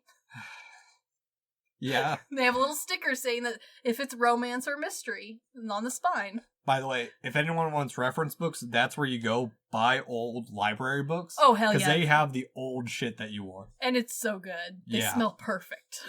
The slight musty smell of old library books. They crunch just a little bit. I love it. Yeah, no, it is like the most stereotypical treasure, like you were saying. Like, there is... Yes. The only treasure that I can think of in my head that is more stereotypical, stupid treasure is the hoard of coins in The Hobbit.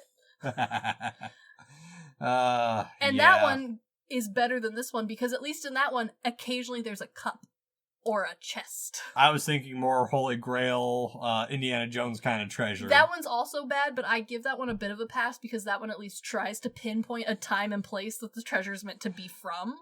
Granted, half the time it's wrong, but at least it's not all of them shoved together in a room. Can we agree at least they didn't put, like, a crystal skull somewhere? Yeah, okay. Yeah. We'll eventually have to get to Crystal Skull, because, like, the urban legend of the Crystal Skull I love. Yeah.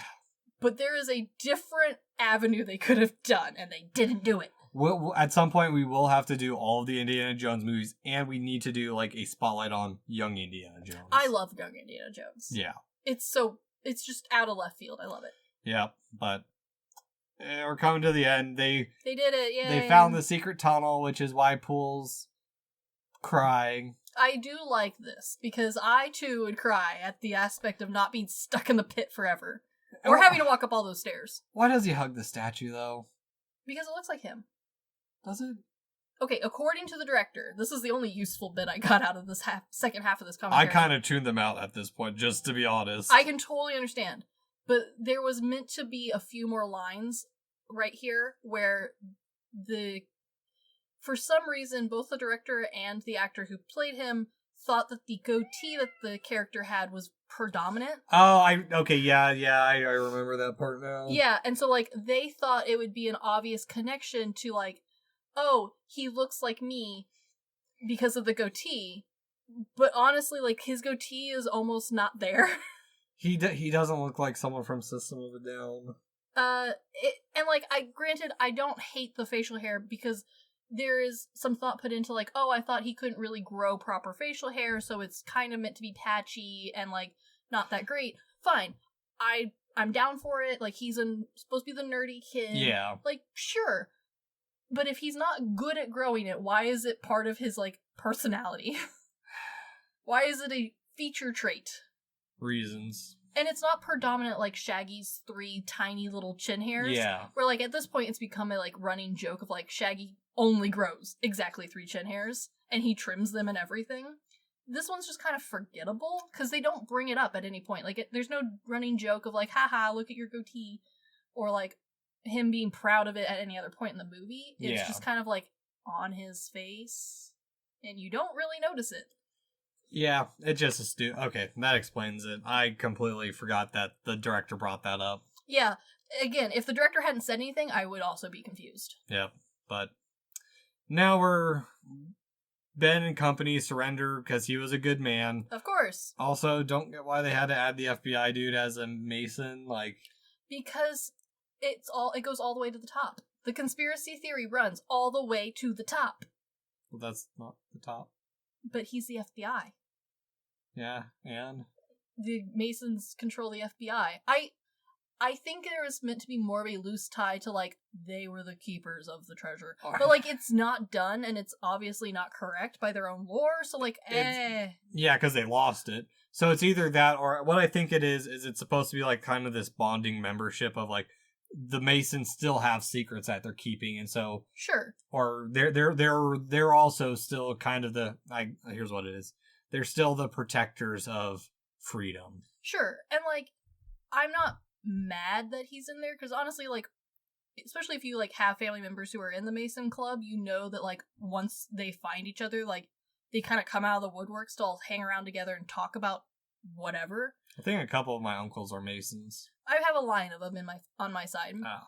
And so, like, yeah, we'll go out to eat, and people we don't know will be like, oh, I see your pin, I'm also, and, like, they just kind of, like, show up and make friends, which is great. Like, that's the whole point of having a group and a club, right? But, like, for this movie's point, because they spent so much time making out the Masons to be this secret society as opposed to, like, a social club. Yeah. It just kind of feels a little odd that he's, you know, predominantly Mason and also FBI, and, like, he was already an existing character who didn't need to be added. Yeah. I mean, it's fine. It's whatever, it's there. And honestly, it's so small, you kind of just don't care. It doesn't even carry over into the next movie either. Of course it doesn't. No. Of course it doesn't. But, I mean, Ben has to give credit to the family, and everyone who's helped him before, everyone's gonna be let free, but if someone has to go to jail, he's willing to fall on that sword. Oh my, it's so Boy Scouty, it hurts me. Yeah, which... Hal's tricked by the clues on clues as he and his accomplices are arrested, and Ben comes out from the shadows. Bum bum bum. And we gotta post everything where everything's going to different museums, from Cairo to London to France to the American museums. They turn down 10% for the 1%, and Poole's annoyed because he didn't get a girl even though he's filthy rich. Yes, and can't drive his car, which I think is hilarious. Yeah, which is their last little bit of, like, dick measuring. Yeah, it's whatever.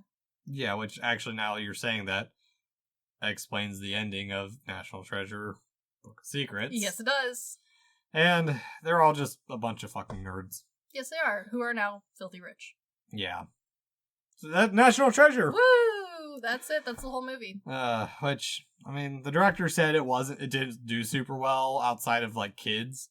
And surprise. I don't know what he thought was gonna happen. Yeah, I forgot to look it up. I think it did well box office wise. Like, it wasn't major, but it was well enough to get a sequel. Yeah, well enough to get a sequel, and the DVD sales were pretty good. Yeah, also, Disney ended up doing a TV show about it, and which came out this year, which I didn't know about until yesterday. Of course. And there's a third one in the works. Cage is returning. Yeah, and it's not even one of those, like, oh, maybe they will, maybe they won't. No, like, it's definitely happening. Yeah, and I mean, I get it. Like, I understand why people love this movie. Sure. I mean, it's a silly movie. It is. And it's pure entertainment. It's one of those ones where you just gotta kind of shut your brain off for a little bit. Yeah, but it's fast-paced enough that, like, it does hold your attention. Yeah, but like we talked about, a lot of the plot is lost, and it just becomes a bad action movie, because, like... Yeah, it's a bad action movie with base logic and some history facts thrown in. Yeah, barely. Barely. A lot of tenuous stuff. I went down a rabbit hole. I purposely did not include it, but I went down a rabbit hole of, like, the history of the $100 bill, and, like... Yes, because, like, the director did try some. Like, the writers and the director did put some work into it. Not a ton. No. But, like, enough. Yeah, you learn that, like, the like I said, the pyramids didn't show up on the dollar bill until the 30s. The Benjamin Franklin in that painting didn't show up until the late 1800s, and there was zero research done on when crusades and raids of Egypt happened. No, or like how even was it? I mean, it's a good glorious story to lead up to the treasure. Oh yeah, no, it's all for fun, and honestly, part of the joy of this movie is like how wrong some of the facts are. Because if you are a history person, like that's part of the fun is like being like, nope. Well, and here's why I get it too, because it does it the same way the Da Vinci Code. Yes, it does. These movies are very similar in that regard, because the Da Vinci Code does that same thing of like, oh, this could be real. Oh, I'm going down this mystery. I'm learning as I'm going. Yes. And I totally get that feeling of the hunt, because it's like when I go to a used movie store, not really looking for something, and then I find some random piece of garbage like, what was that? Iron Mask, the one with Jackie Chan and Arnold Schwarzenegger.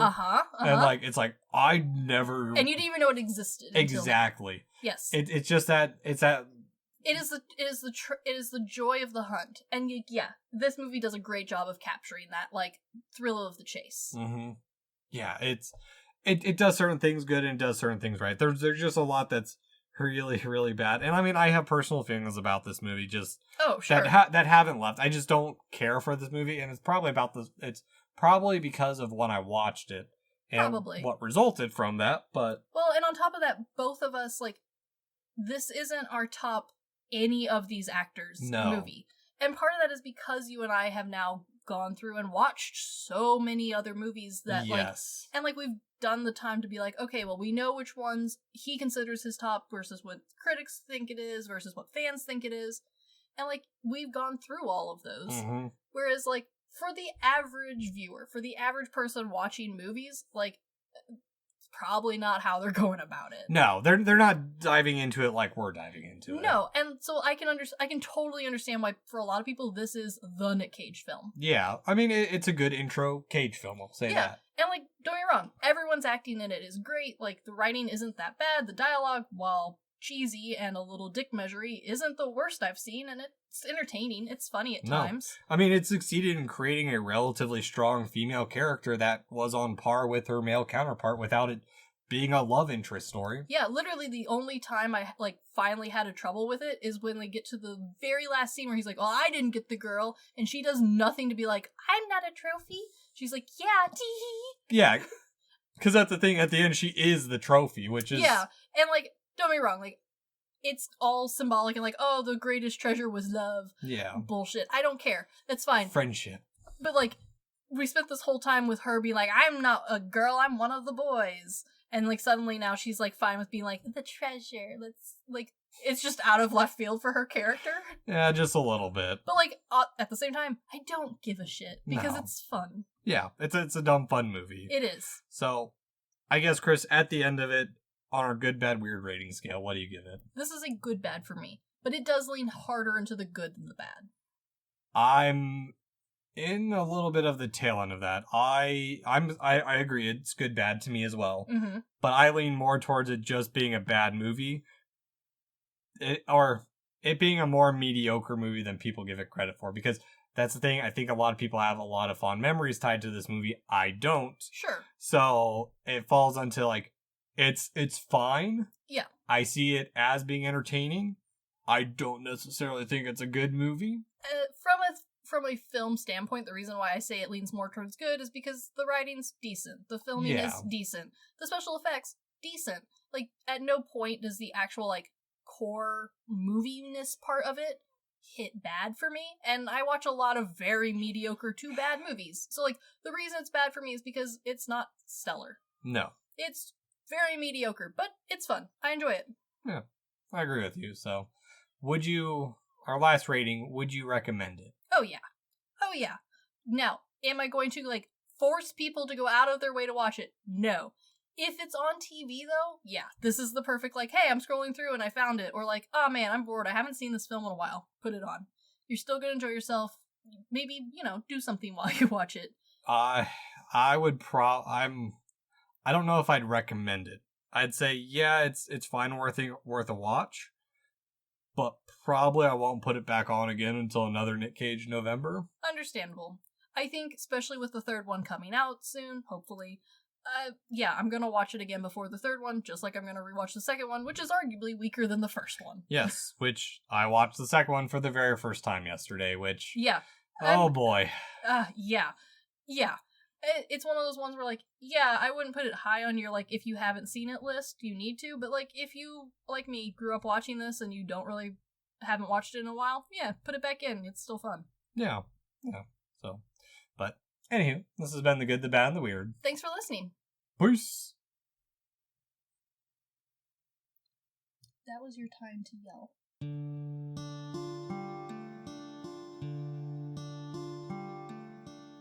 Thank you for stopping by this here town of The Good, the Bad, and the Weird. We appreciate your listenership, and if you want more of our takes in your life, feel free to check us out on social media at The Good, the Bad, and the Weird Podcast, or TGTBTW for short. As well, if we missed a fact, your favorite part of a movie, or just have a suggestion and want to reach out and say howdy, feel free to email us at tgtbtwpodcast@gmail.com. And feel free to join our Discord at The Good, the Bad, and the Weird Podcast, where we talk about movies, just share random banter here and there. And always check out our podcasters, streamers, or any other content creator we shout out in our episodes. We really appreciate it. And as always, thank you for listening. Peace.